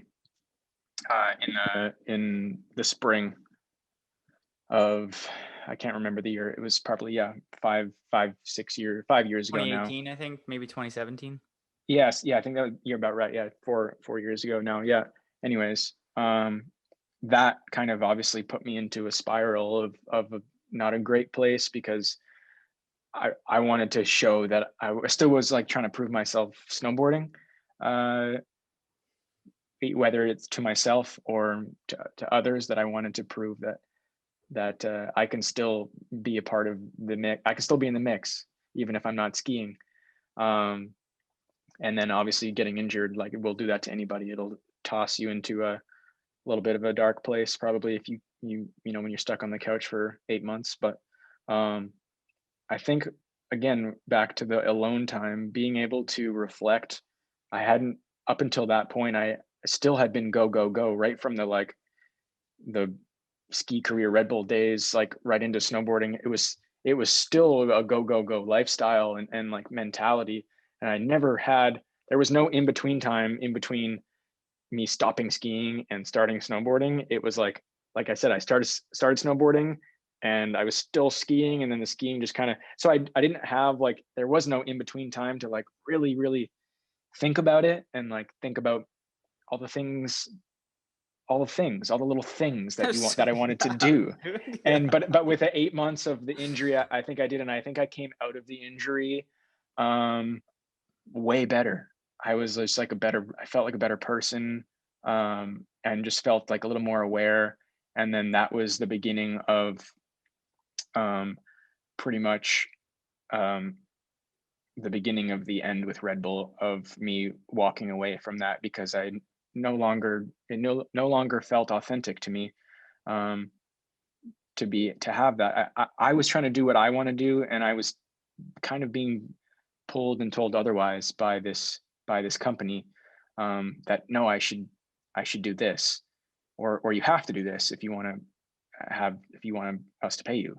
Um, and so eventually it got to the point where I was like, yeah, no, I would rather do what I want to do than take your money. And I think that was the best decision I've made so far, was focusing on what's more important than the money. And it's what do you want? What do you focus on what you want before following the paycheck? Um, and that was hard again, because like growing up like that, I felt like I needed to follow the paycheck sometimes, and I hated that. I look back on now, I hate that. I did that You were sometimes, and I'm young, glad. and it would be hard to make those calls when you're that young. Like you were discussing earlier, it's like you're young, you're making money. Kids just are, it's attention. You're just getting attention. And when you're a Yeah, young, impressionable kid and you're getting attention and money thrown at you, it's hard to make grown up, mature calls based on future things like, well, what does Sean really want? When you're 12, 13, 15, 18, 22, you don't know what you want. It's until you for blow sure. your freaking knee and you're on the couch and you've lived in the fast lane for a decade that you actually get to sit down and be like, okay, I'm starting to snowboard. I want to do this. I ride for this company that's going to limit me enjoying this thing. I've been fortunate enough to make an incredible amount of money by this time in my life where I can take, you have the ability to be like, you know what? I don't want to take, where most people would just take the paycheck forever, I would say. But I think there's a big push, especially after COVID and people spending a lot of time alone in their head. It's like, I don't think a lot of people are going to always be thinking, what's the outcome of the paycheck? It's like, I need to think about the Hell no. outcome of my mental health, or I'm not going to have fun in this life. Yeah, it's the point. What do you do? Yeah, the whole point is just to like, how are we going to maximize and enjoy this time here? And yeah, that wasn't really working for me, going down that path of this kind of corporate space that didn't definitely didn't feel like who I was. Having to watch what you say, and you can't put certain things on the internet because like that's, you got to be PG and all this. And that just was like, as more I dove more into the snowboard culture, I was like, this is so this is so not a part of what this really is to me. So I need to get out of here. I need to evacuate, and start to be myself a little more, because I wasn't feeling like myself. And I think that's what kind of brought me down so much, and made me a little sad, after that. The ski career obviously kind of like went quiet for a bit too. I lost, all of a sudden lose all this attention, um, from the industry, because I'm not really skiing. So you lose that, which kind of makes, I'm not getting the endorphins anymore, coming in with the attention that way, with also trying to like validate snowboarding. I knew I wasn't great, but I was looking for acceptance super hard. I was like, please accept me snowboarding. Without me saying it. And I know that like that was the case from the get-go, but for me, it wasn't always that way. I was still like, do people like think that like my snowboarding is good? But like, I know I'm not good. I know I'm not that good, but I know that's like, do I excite people Oh, you with my excited the snowboarding? world, dude, for No, sure. I think I just started to learn that those aren't the things I need to be thinking about. And and I think now the space that I'm in is so fun because it's not, to me, it's not about the skill level anymore, because I was so used to being this like sport action hero in a way of like, you know, the Red Bull mentality of like, we have the best athletes in the world and they train hard and they go hard and they push the sport And they win boundaries to the next level and they're winners. And that was, and then I realized after that was over that I was like a like, oh fucking my God, gladiator. that's not who, that's not, that's certainly not my values. So how can I like be a part of this if those aren't my true values? I'm not about winning. I don't think that like winning like competitions or being awarded the best athlete or best skier or snowboarder in the world is cool or the answer. That's just like someone's opinion. Because And you can't actually put that title in the and we were on really worried, anybody. a group of us, when natural selection first came out, we were worried that all these brands were going to come out with the winner being like, you know, Mikkel Bang, which who is one of the best snowboarders in the world, and I'm not trying to discredit him by any means, but like, this person is the best snowboarder in the world. It's like that takes away everything that our culture stands for. There is no, you can say that this person makes the most money, this person has the most opportunity, he's won the most amount of these useless shiny awards, but like you said, it's just there is no We're best in the world. It's individualists. completely My preference. favorite Like just snowboarder another is going to kid. be different from Yeah, your favorite exactly. snowboarder. So therefore Yeah. there's two different people It's that a are the best title for snowboarders. It's whoever mainstream is media. for you. It's a Totally. It's title. so whack. It's so Yeah, that's whack. whack.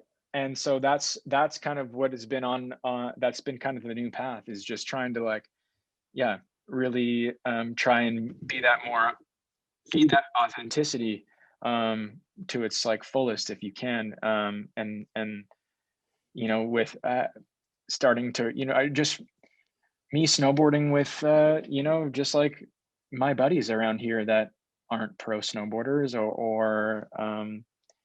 or actually I've really been really enjoying snowboarding with people that barely snowboard. That's like one of the most fun things, is like going out with people that it's like their second, third time, their first time snowboarding. It's like, it's so Hell fun and yeah. exciting to see that person just like thriving in that environment. And some of our friends in Vancouver, like, yes, whenever some of like the skate crew down there has been like picking up some snowboards this year, and like that's been so fun to be around, like at Mount Seymour, just like seeing them thrive in doing that, and like having so much fun, and like knowing that they don't know how to snowboard yet, but like it's so much laughs, and I'm just like, damn, I'm like, yeah, like And you this can is the shit. genuinely see that excitement in them. It's like a baby learning how to freaking walk. Everybody's losing their mind if they make it to the end of the box doing whatever. You know what I mean? People, the homies are just hyped, you know? And I think a lot of people, especially skateboarders, when they jump on a box or it's just this funny, slippery, it's like a toboggan ride, which is how Totally. snowboarding should be. It's like, and so should Absolutely. skateboarding or anything else to a certain extent. Mhm. It's just like this fun thing that you're doing, trying to defeat gravity in different ways, and then you Mhm. dress up like a character depending on Mhm. how you want to dress, like you know, you put on your cloak and then you Yeah. go up the mountain, and then like to take it seriously is so ridiculous. It's like, Yeah, no, it's such a not a serious sport, and so it really sucks when, you know, the industry side of it turns it into that, and that's what really sucks out the culture and the energy out of it.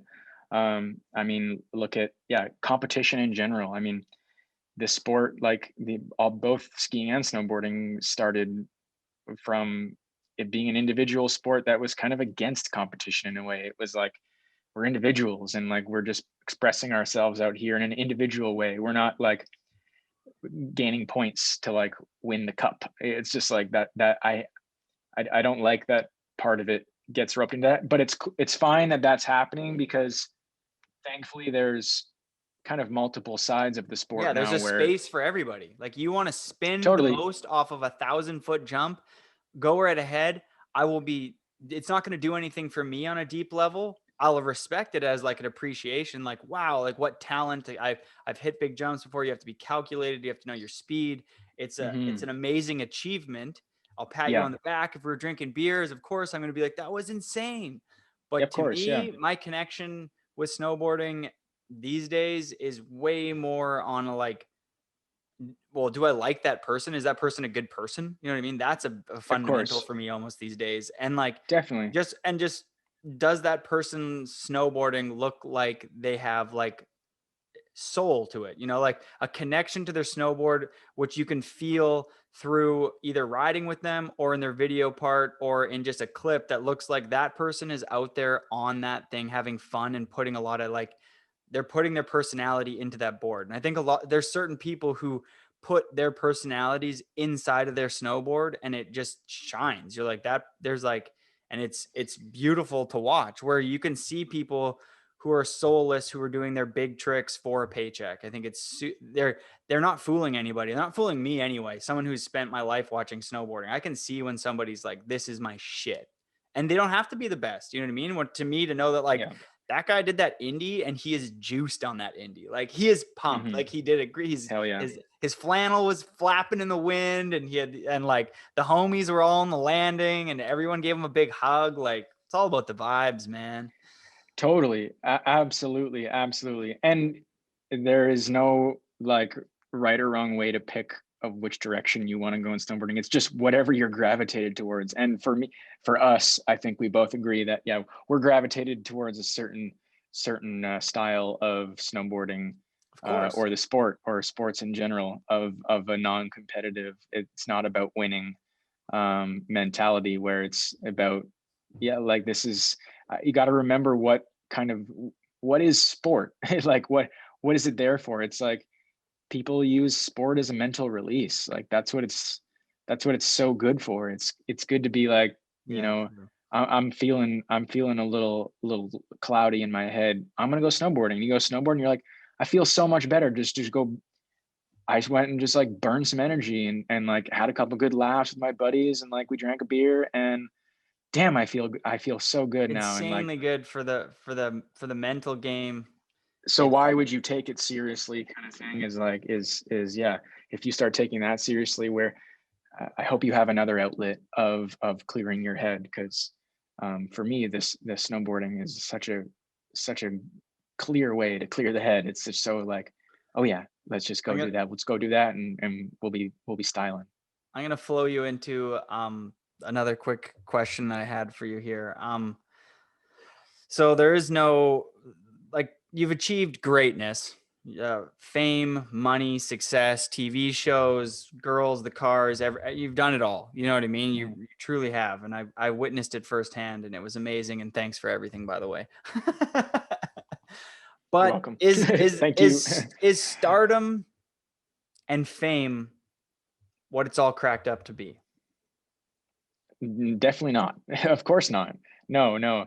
That's But to that shit's most not who are real. listening to this who've never achieved Mm, greatness maybe in anything because they're busy being a dad at an early age or their life's complicated or they're taking care of their mom who has cancer or something like that, like to most they look at people who are winning or they're rock stars or whatever and they're like they idolize their life. So I think that to ask you that question would have a profound impact on a lot of people's lives, knowing what your answer for this would be because you've lived it. for sure. I think we have this constant drive for more, that as like humans we have this like, that's just part of like our DNA, is like always strive for more and to be the best. So I think like just trying to break that down a little bit more is kind of the answer, or my answer at least for that question is, you know what I mean? Like you work towards maybe a milestone and you get there, and it's not like that's going to be the answer to your life and you can now just kick back and everything's going to be all good. Getting to those points, if you have the mentality of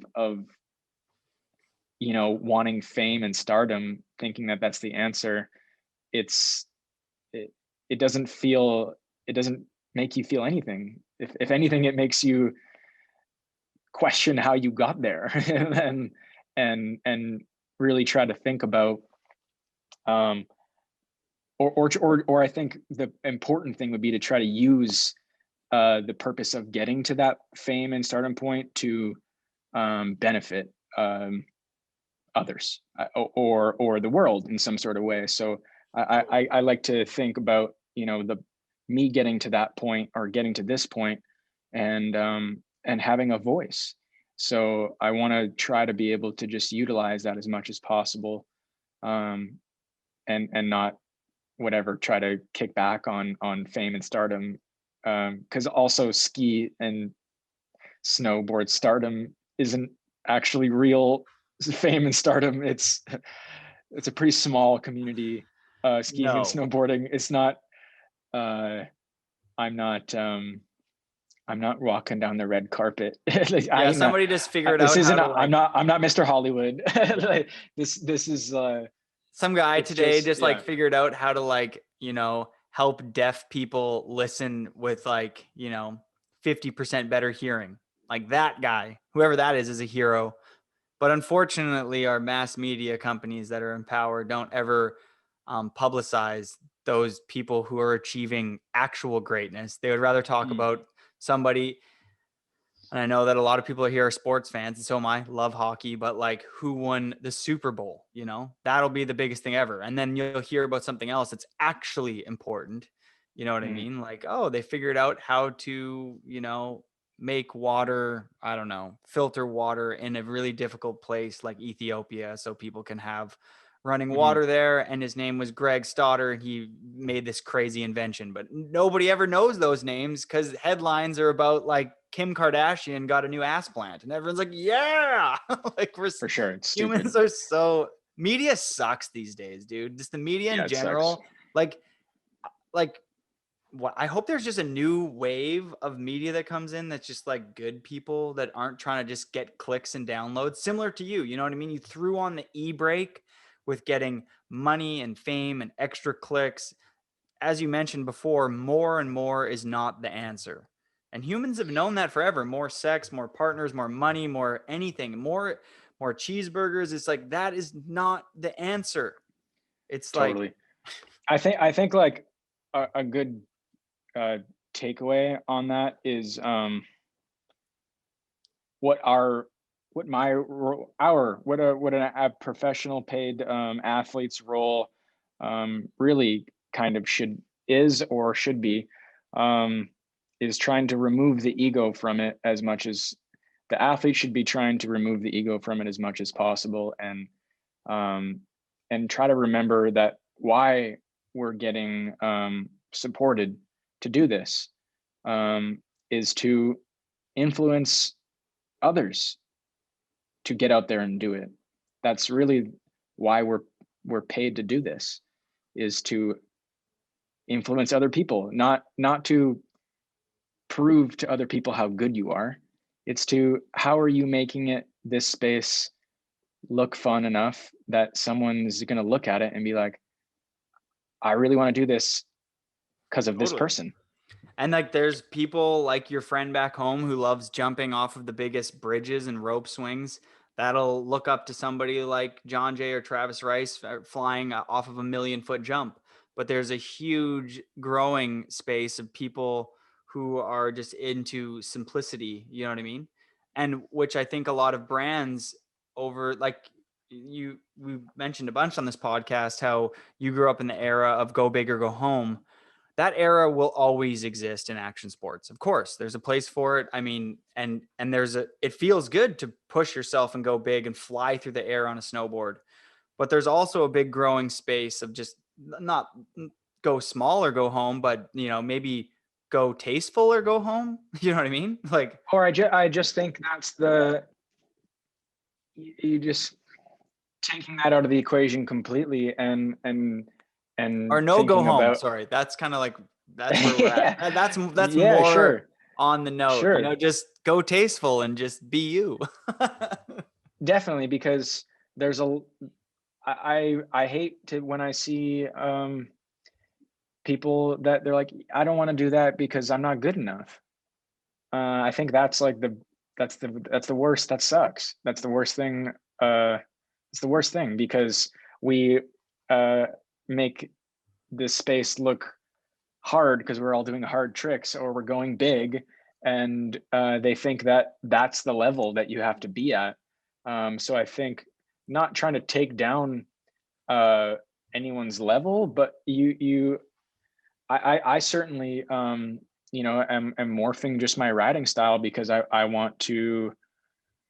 I'm not trying to show off. I think it would hopefully be more about just trying to portray that this is awesome, and that if you have the opportunity to get out there and get on a snowboard or a pair of skis, that you can take the approach any which way. And again, back to like hanging with like the some friends who are mostly skateboarding or whatever, or just not snowboarding, and them getting on snow is so like it feels so good because you like for me even just to see it, because they know that they're not great, but that's like what makes it even sicker because they're learning. It's just like, and I Well, think the learning talk is the about your best part. girlfriend even. Your girlfriend just picked up a skateboard. I mean, For like, sure. I think that Yeah, that's a big thing is like in the skate community right now, especially on the female side, I feel like a lot of girls have always felt excluded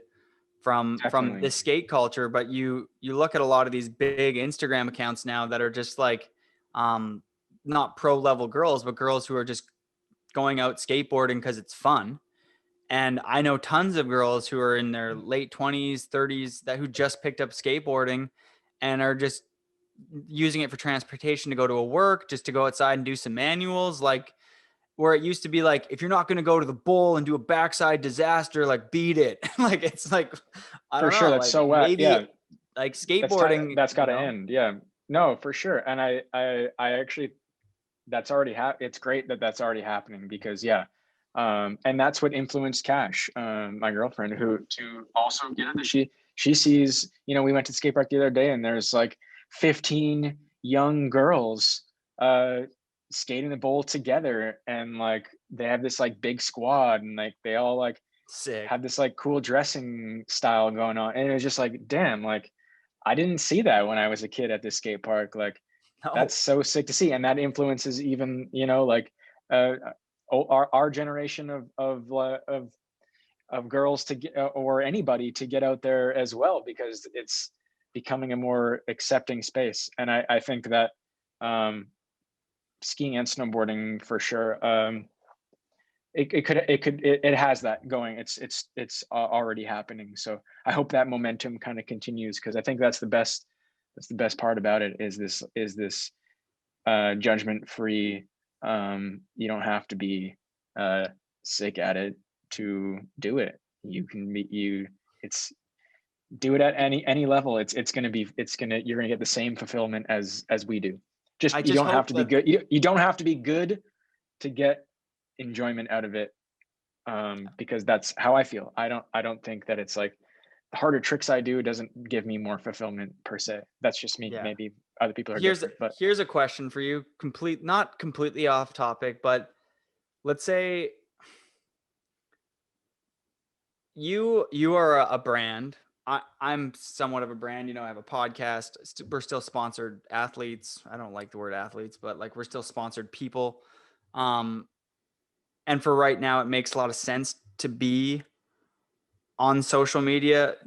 Do you feel that if you didn't have, outside expectations and responsibilities, that you would utilize that as much, or would it be just like this tool that you would just like not very use that often? I'm just wondering if you would like dissipate that in your life, or would you continue to use it?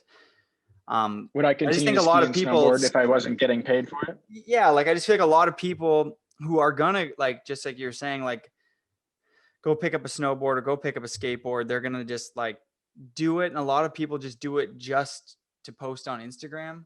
You know what I mean? Which is what very counterintuitive to what we're trying to say about going out there and getting, you know, your girls together to go skate, or get your homies together to go skate, or whatever, get your squad together. But like, Mhm. I feel like there's this giant movement because of who we are as people today to do that, but also it's like to post on social media at the end of the day, which I feel like is kind of like soulless in a way, because then you get home and you post your little squad skating together and hoping for like likes and some sort of validation through that, which I feel like is, as we all know, and if you do any research on phones and stuff, it's like kind of damaging in a way.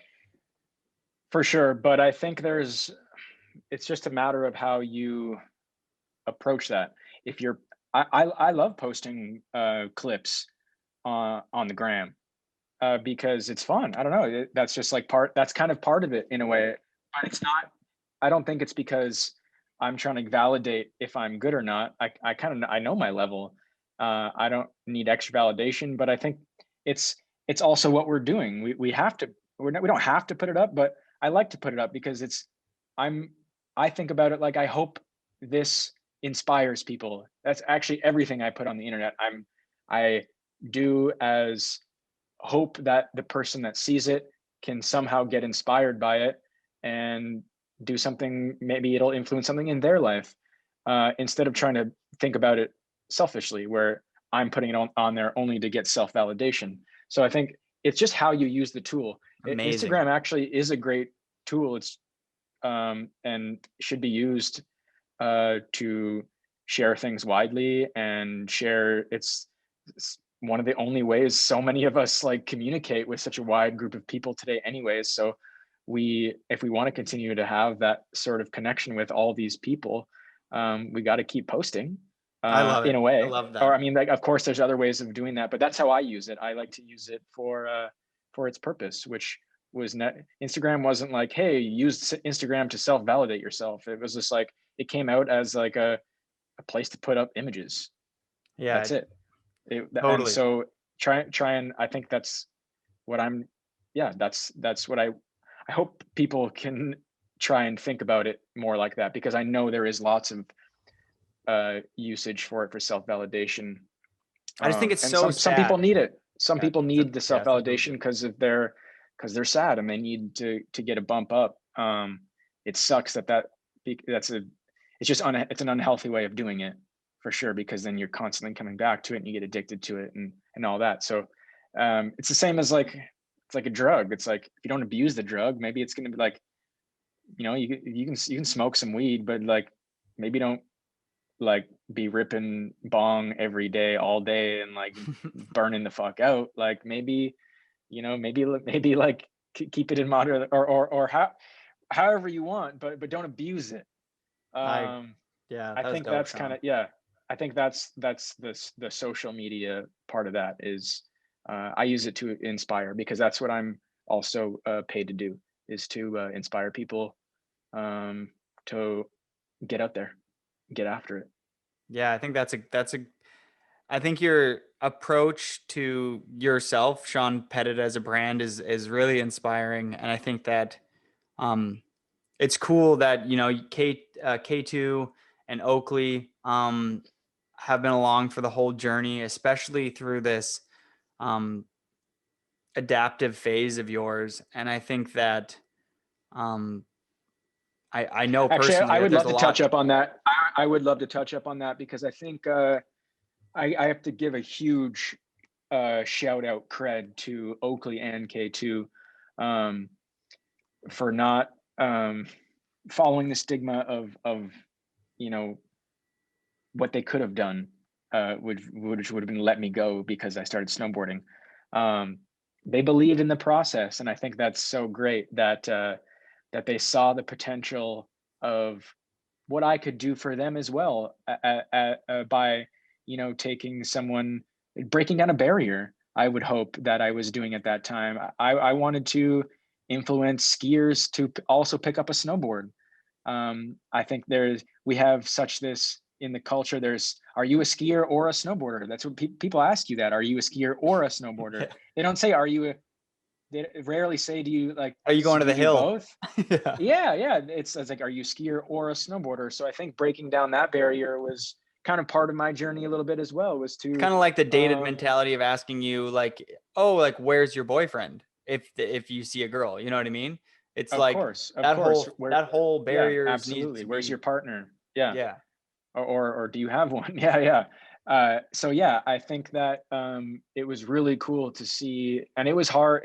It also took a couple years, took some time to get Oakley and K2 on board with that. But once I was able to show them that like what we can do together on this kind of little journey, they were all aboard, and I think that first year that I kind of started to really feel that kind of acceptance is when Tom from K2 was like, or maybe it was, I think Tom and Tim and John all together kind of collectively were like, let's put Sean on both the snowboard and the ski catalogs. Yeah, I know it's just like it's a brand catalog, but that kind of meant a lot to me, and the messaging was really cool. It was on the ski, it was standing forwards, and on the snowboard one, it was standing sideways. It was like that's what the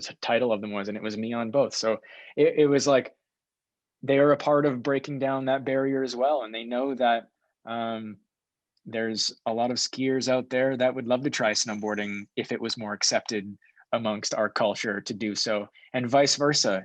It was great to see Chris Grenier doing a ski backflip the other day. I was like, you know what? As I think that was hilarious. That was really Yeah, he did funny. exactly what you would want. He went out there and he wasn't Threw taking it around some serious. He beef. was, instead Yeah, of yeah, sliding on an obstacle, sideways, you were sliding on an obstacle going forwards. Either way, they're both ridiculous. And then he did a flip. It's like, for yeah.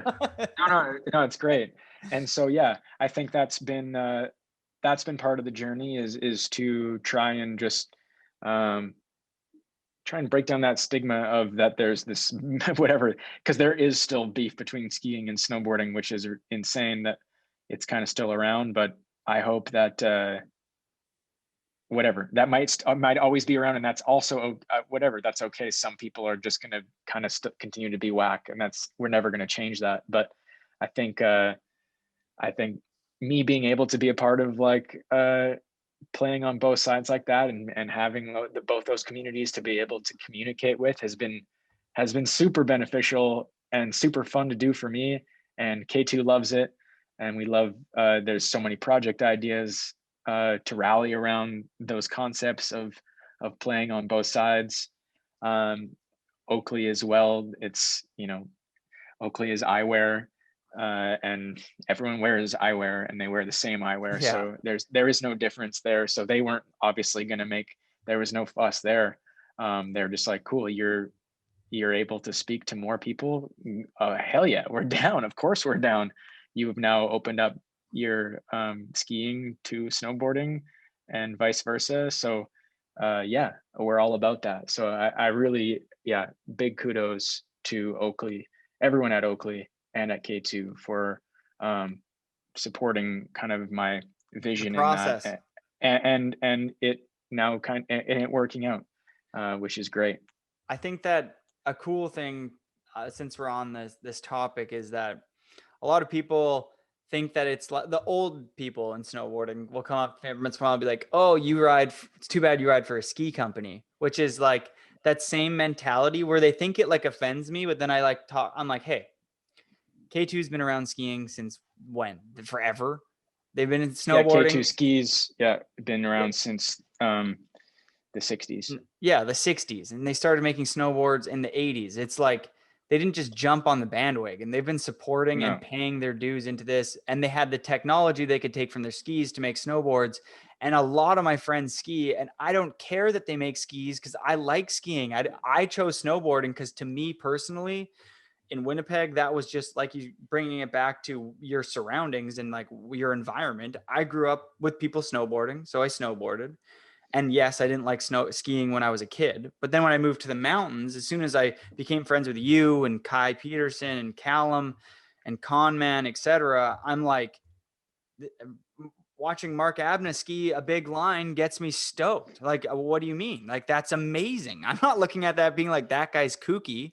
Like, For I don't sure. like skiing on rails because it's my taste and it's my opinion to not enjoy watching it. But you know, I think that stigma of like, you ride for a ski brand doesn't offend me, or doesn't offend a lot of people who ride for a company like Oakley that makes product for surfers as well, and hockey players. You know what I mean? It's like they're supporting a group of people getting out there. Like you mentioned, sport is just a way for people to get active, which is physical activity is amazing, which is Like it's a like way to de-stress people. And if your mhm. company is based around keeping people like active, like, who cares what activity you're doing? I'm going to choose to snowboard because snowboarding to me is the dopest thing in the world, but it does Yeah, of not course. offend me that K2 supports skiing. It totally. It's like saying like, hey, you know that soap you're using? Well, they also make baby diapers, so you're a baby. Like Sure. that's as stupid. Like it literally is as Yeah. stupid as that. It just It's like like doesn't make sense. what? But Yeah. that's okay because I think again, there's just like there's just wackos out there who just like have still a really dumb way of thinking, which is crazy, and they're just like they just haven't leveled up in consciousness yet to like understand fundamentals of functioning life. They think that it'll make them sound cooler if they say shit like that. I think this is sound cool. And it's just like, does it really bug you that like somebody's skiing on a mountain? Like, if I think that it is like a real, like, I haven't met a snowboarder in a long time. It's just like, oh, I hate skiers. Like it's like, yeah, I'm sure if a skier snaked you in line, you'd be pissed. But if a snowboarder snaked you, you'd be just as pissed. You know what I mean? It's For like, sure. it doesn't Doesn't irritate me that they're skiers and snowboarders utilizing a mountain, which, I mean, it makes, like, back to what used tools as they were designed to be used. Skiing is a great tool. Like, um, like if you had to carry a bunch of luggage across a field and it was the olden days, skis would be an incredible tool to get across that plane with a bunch of stuff. You know what I mean? for sure. Like I think cross that's country back to skis are dope. And oh yeah, if I lived somewhere that didn't have mountains, I would cross country ski. I'd be like, this is a great it's a great activity to see nature so and fun. slide around, like It's go down a awesome. little hill and then tuck. Like, hell yeah. It's amazing. Yeah, Couple so beers, down. maybe bring a glass of wine. I'm super into that. There's so many there's so many activities. How do you do them all? Yeah, exactly. No, I like that I we're hear breaking you. barriers down with the pod. No, I think it's sick, man. Yeah. I think there's it's good. There needs to be some mindset changing going on for sure still. But yeah, you know, we're doing our part. Let's quickly talk about you know, branding. You work, you mentioned there that you're doing some stuff with K2 and Oakley now. You started Oakley Vintage kind of Instagram. You also have a clothing company called Superproof. You were talking to me the other day about starting a new brand with one of your friends. Where did this Sean Creative Clothing guy come Hmm. from, and what do you have planned for the future with these things? Yeah. Lot. Yeah. I just think I think with like you know starting snowboarding or throwing snowboarding into the mix um, was probably like the beginning of realizing that there's lots of things in the world that I don't know about that I really would like to. It's easy to be an athlete or be in this world, ski, snowboard world, or any sport world, and really get sucked and dive 100% into the sport. And I've just realized that it keeps me mentally healthier to diversify what I'm into and have like many things that I'm into because then I always have I'm not I don't know it's a way to each one of these things that I'm doing influences the other thing in a way. So there, I always am able to bring like excitement back to like the sport I do that is going to now influence like this furniture that I like, that's going to maybe also influence, maybe try another sport, or try this, try doing a brand, and try making some clothes, or there's, the Oakley archive page, which we started, me and my friend Devin White started, because we were like, I love the history of Oakley. I think Oakley's archive is like so unreal, and like the late 90s, early 2000s Oakley just like really speaks to me. Like I feel like that's who I am in a way. It's like I like connect with the vibe that Jim Gennard, who started Oakley, was channeling through Oakley at that time. And I just like I connected with it on like such a deep level. I loved everything about the eyewear and the footwear at that time. Some really good outdoor sneakers and like mocks coming out of Oakley at that time. Check out the Oakley archive page, because we're pumping some good old energy into there from whatever's in the archive. Tons of crazy, like cool, old like famous actors or artists that have been seen in Oakley in the past, that you'll see like Blade, like Wesley Snipes, wearing like these like certain type of Oakleys, and then like I bought them because off eBay, because I'm like, damn, like Yeah, those those are the ones that Blade Wesley, ones. the ones that Wesley Snipes were wearing. Oh my Yeah. god, I need those. Yeah, yeah. So yeah, I've just been buying old Oakley stuff off of eBay, or various other places on the internet, or if I see them in person. Actually, Whistler sometimes has like some gems, because we're in the ski town. So there's, yeah, I don't know. The Oakley archive thing has been super fun, and has opened up a lot of creative pathways for me to kind of explore, and that kind of brought it. That actually pumped a lot of energy into the K2 Mindbender piece that we did this year with K2, um, which was super cool. They when I kind of told them that I was like, I wanted to pump some energy back into skiing, because I have a new way of thinking about it, and I want to pump some energy in there, of like a straight ski, and like mountain riding, and have this certain look and feel that was like inspired by Seth Morrison era, from the late 90s, and who like had this like really punk mentality. And so I took all this like inspiration that I like, just this research rabbit hole I went down, of just like getting back into skiing, and just like was watching videos of just like what is inspiring me in that ski space that's not the freestyle space, for me to want to pump some energy back into it, that I can portray onto people in 2021. And so that's where that K2 Mindbender piece came up, and so I worked with the designers on designing a ski boot and a ski, and we decided to derive the I thought the Merlin. It was the original ski from 1998 was called the K2 Merlin, and it would just have this really cool graphic, and of these like black diamonds, and it was red and yellow and orange, and it was just like it was the right time for skiing too. Like that 98 time was like right before the twin tip really came into the space and took off. And so that's when it felt like skiing was really punk and like itself, and it was authentic in a way. Then it felt like for me. So, or at least looking back on it, it was just, it had so much rawness to it, and I really gravitated towards that. And so I wanted to have this new release be based off of that time frame, and everything about that time frame, which was just like the style and everything. So that's where we started the design process for the product itself, which was really fun. And then when we finally got the product in December 2020, I pretty much just told K2, like, I want to do this video. I want to make the video. I want to make the commercial for this, because that's how I want to pump the energy that I'm feeling around this piece back into skiing. This is how I feel like I'm going to do it.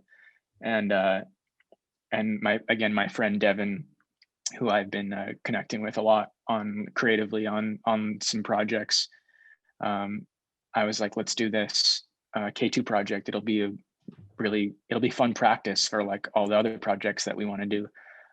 Let's do this.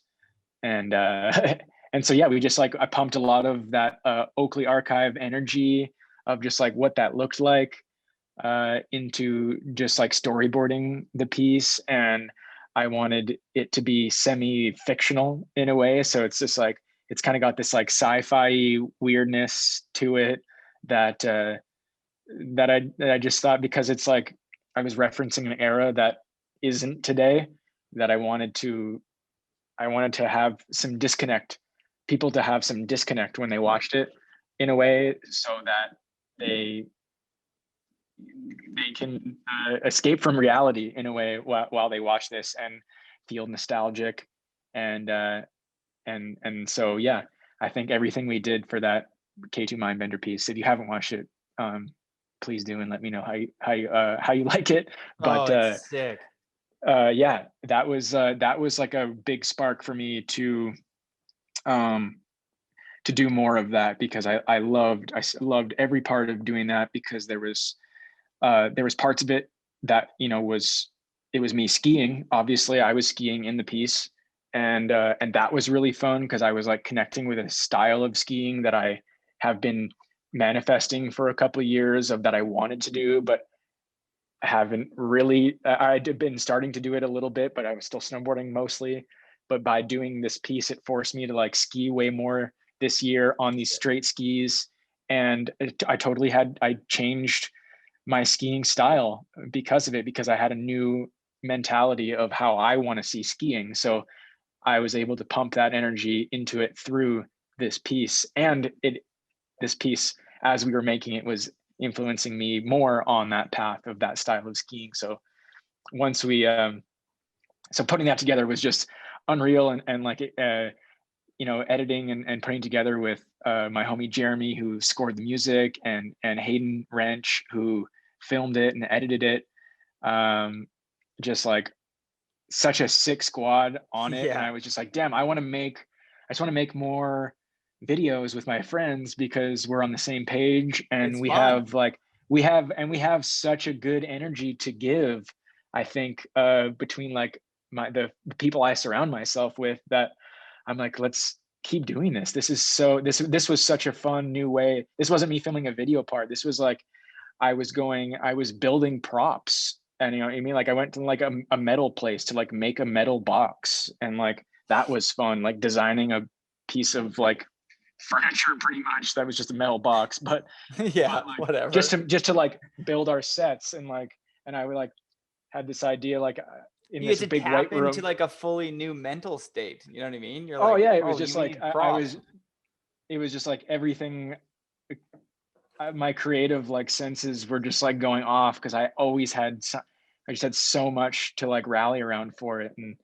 And like, by handling every step of the way for the process of the video was like why I think it came out really well, is because it didn't get passed from you know, the designer, then passed off to this guy and then he's gonna pass it off to this guy, and he's got a different idea, and then this person's gonna do this, and then this person's gonna do. It's just like a lot of time in that like corporate space of content making. Sometimes it can get really diluted, because there's a lot of people it goes through, and there's agencies that have ideas that might have a totally different idea than the brand does. So it was really fun to do that in like in a pretty like garage rocky kind of way, where we didn't really have much of a budget, but we made it look like we did.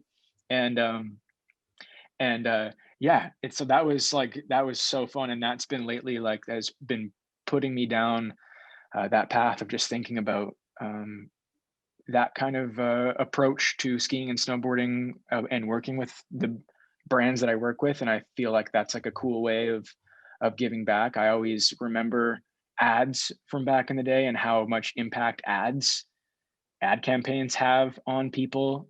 And they might as well not be shitty and boring and like really cookie cutter. We might as well pump some energy into the ad space as well, because that space is super bland a lot of the time. So I think that space is kind of what's next on my path, is to like kind of Cool. like figure out that space. And it's so fun because I get to work with so many different varieties of people along the way. You know, working with the designers at K2 or at Oakley is super fun always. And then getting onto the content side, then you're working with a whole nother team of people on that side. So it like really, again, diversifies that program and allows it to just be like, it's always interesting. There's always like so much interest, and there's so many, it's not just skiing and snowboarding. It's just like, there's so much It's never more ending. to that I just feel like that I always have something to give there, because a lot of creative juices flowing always. So yeah, that has been really fun. I know that kind of went down like a pretty another path. I know you didn't really ask about that piece, but I definitely No, wanted to say, I like that you I love, took yeah, it and ran. I'm happy you yeah, did, that was, because I yeah, feel like no, for sure. that's what I would have wanted to drag out of you with that whole conversation anyway. So I like the Sure. way Yeah. that you Yeah. articulated that. Um, Totally. And like I started I started a clothing brand like, 4 or 5 years ago. That's just like, it was pretty much just a way. I originally started this brand Superproof, kind of as a way to at again, it was in that time where I was like starting to feel like I wanted to push away from skiing. Um and so I kind of started that in that time frame, as like I could have an alter ego in a way, through this brand where I could be somebody else that didn't have to be like this branded Red Bull like person on the front to everybody else. I could just be this brand, but it was just me behind the brand anyway. So I could just kind of manipulate whatever I wanted to put out. And so I kind of started it with the intentions of, this is how I'm going to put myself through like this school in a way. I'm going to just start a brand, and that's going to teach me about all of this, anything that has to do with like having a brand. totally. And it doesn't make money, but it pays maybe for itself sometimes. Uh, but I consider it, it was schooling for me. It was a way Yeah, for it's me to well worth the learn. investment. It got the creative juices. It got the ball rolling. For sure. And like that, I mean, that I think by starting that, I would like to say that that's why I think that K2 thing worked out really well, is because I had some previous knowledge of just like starting with a product and how do Well, it's I hard to put your get it to the thoughts end. on paper. You know, it's really Yeah, easy to talk about an idea with your friends and your family and stuff, but to actually get all the resources together and to turn your, thoughts into reality is a whole other ball game. And for I think sure. that with the last few projects and with Superproof in your career at that, and I mean, a lot of things, you've done a good job at thinking of something and then being able to articulate that, whether it's, I mean, in your early days, because I mean, you were clearly trying to articulate your ability to go big and to charge and to prove yourself in that light, and then to transform that into snowboarding and to articulate your snowboarding in a totally different way than you ski, but articulate it with like point in case. I'm not going to be skiing I'm not going to snowboard like I skied, look, and For then sure. taking that into your brands and stuff. I think that, um, your mind seems like it's doing a million things a minute, and you've achieved so many different things because you do clearly. I don't think you're going to bed at night not thinking about doing something new. You know what I mean? There's no, you're like, oh, what does Sean want to do tomorrow? And we're excited to see where that chapter goes. I guess I could tell. Yeah. If you are going to ask I think what my like next kind of sites are is Or to, here, yeah, sorry, I'll stop yeah, you go there. ahead. I'll stop you there. Um, Yeah. so just to yeah, in the four questions which that I'm Yeah. going to ask you, the number, well, I'll ask you right now. So what are your future plans? And Mm. then you take it and run from there. Cause Yeah. Yeah. I guess, yeah, future plans, because I guess we've kind of covered some stuff up until this point, but yeah, future plans are, yeah, like I said, I think with the mind bender thing was really exciting for me. So I definitely want to try and explore some more of that, like um, that whole process with various brands or people or our own brands of, starting with maybe a product or an idea and taking it um, and rallying around it and giving it sort of I think the big thing I'm trying to do is maybe portray just like a vibe. I have a new vibe, so I'm trying to portray it in a kind of more of an Oh, artistic way. I'm not very good at using my words sometimes. Um, Maybe just to like take to social media or whatever. I don't like to do that ever really. So I don't express myself like too personally through that, but I like to try and express it through art in a way. totally. Whether it and I like to. I think my art right now version of that is through like videos and photos, in or just like ideas and how that can be portrayed. I think is it can speak to people in so many different ways, which I think is really cool. It's almost more up to the viewer to how they absorb it. So I think I want to continue to just kind of push that mentality. And I really want to after I lost my ski seasons pass, ski pass from Whistler this year, after riding in a closed area and getting banned from the resort. Um, I realized that I don't always want to rely on this Vail Corporation to dictate how I live my life and what I decide to do with it. That's up to me. And so I've been thinking Love about it. uh, of, of getting away from the resort if I can some more, and I like to be around as little people as possible a lot of the time. And so I really actually like even in this spring and into the fall, I'd like to yeah, try and climb some mountains with some skis on my back. I just bought an electric dirt bike, and I'm gonna try to, yeah, I want to try to access the Dope. mountains. Yeah, I really want to try to access the mountains with a different approach, because I think that Please document that. We're all looking yeah, forward to for seeing sure. that. That'll be dope.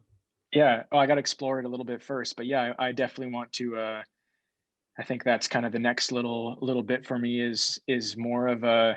It's I found it really easy to take it for granted of like access to the mountains with my pass being either getting up to the mountains with a helicopter, which is really easy to get to the top of a mountain, and then you end up, you ski one, two, three, four, you ski so many lines in a day that way, and it kind of I realize can suck out of the gratification out of the process a little bit, and so taking the process back to really working for it, I think is something that's really interesting me now, and would be really fun to do and explore. Is that uh, That element.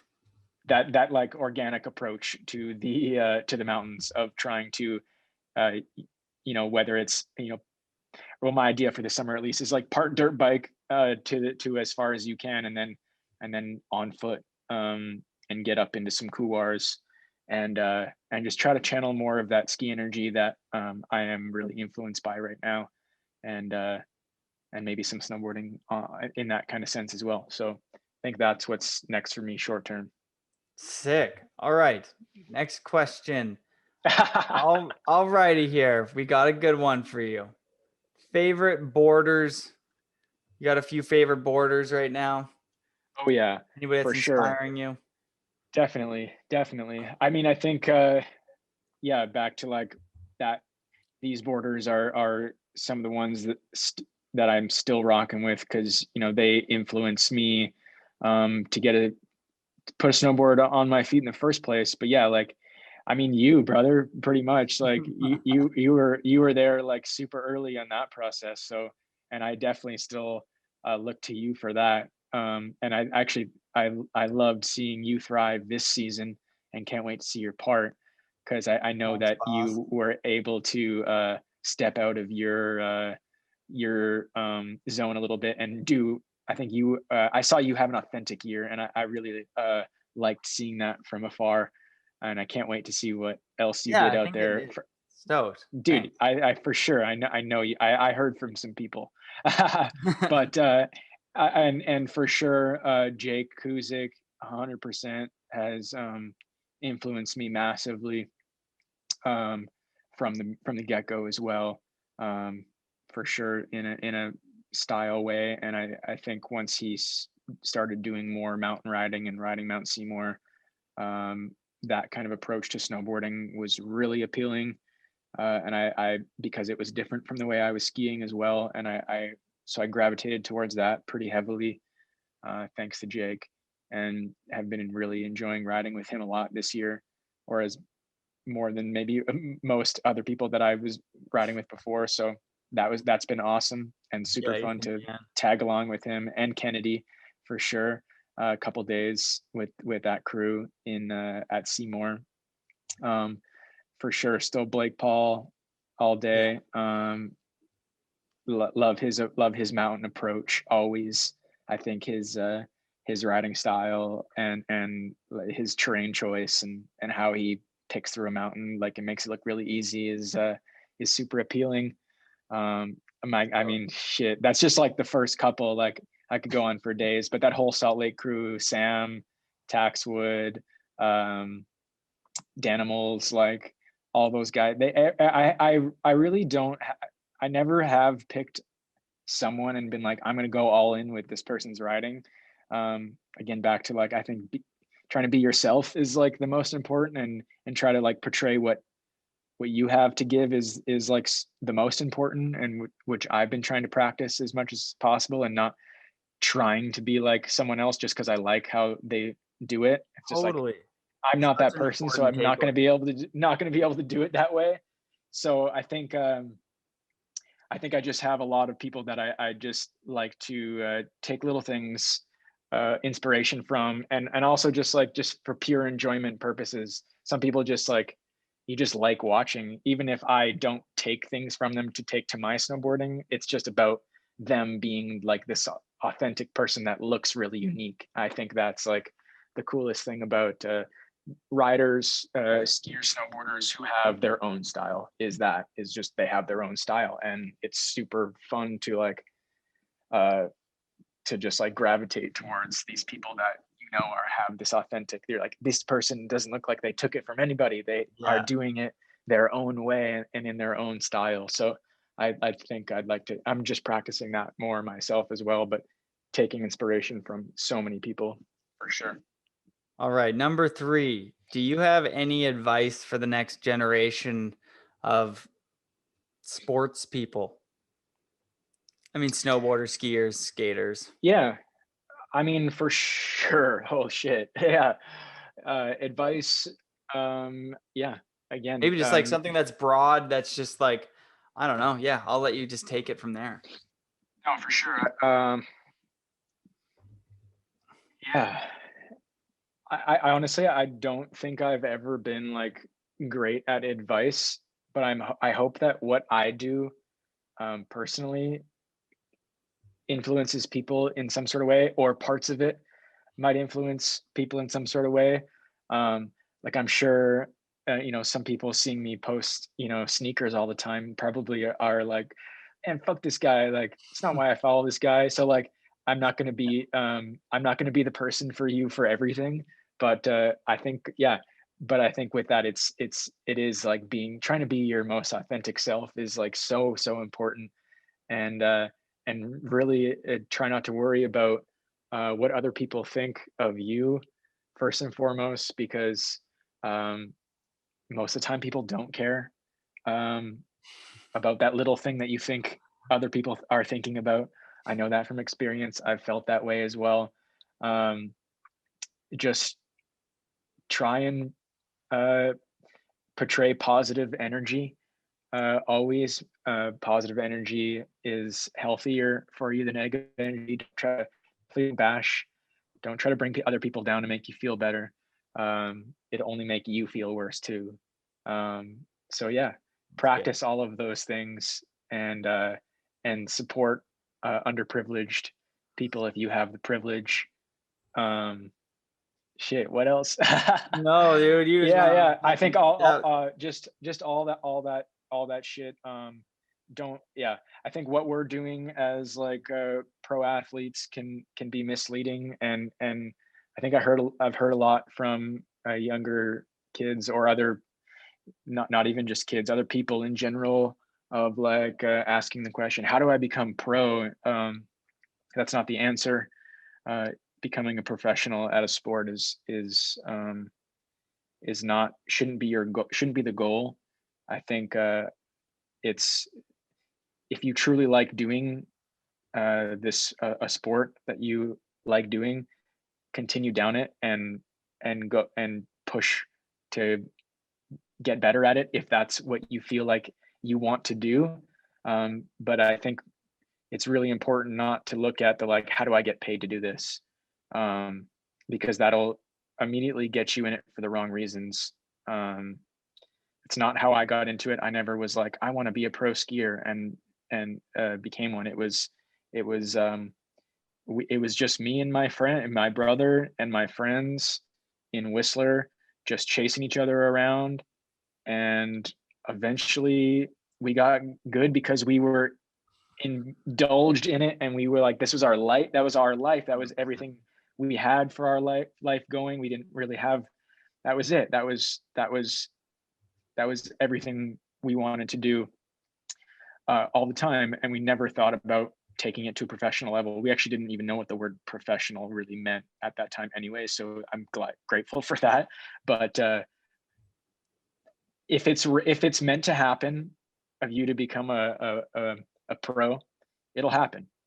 Certainly don't try too hard to become a pro if you don't think that you're going to absolutely fall in love with the sport first.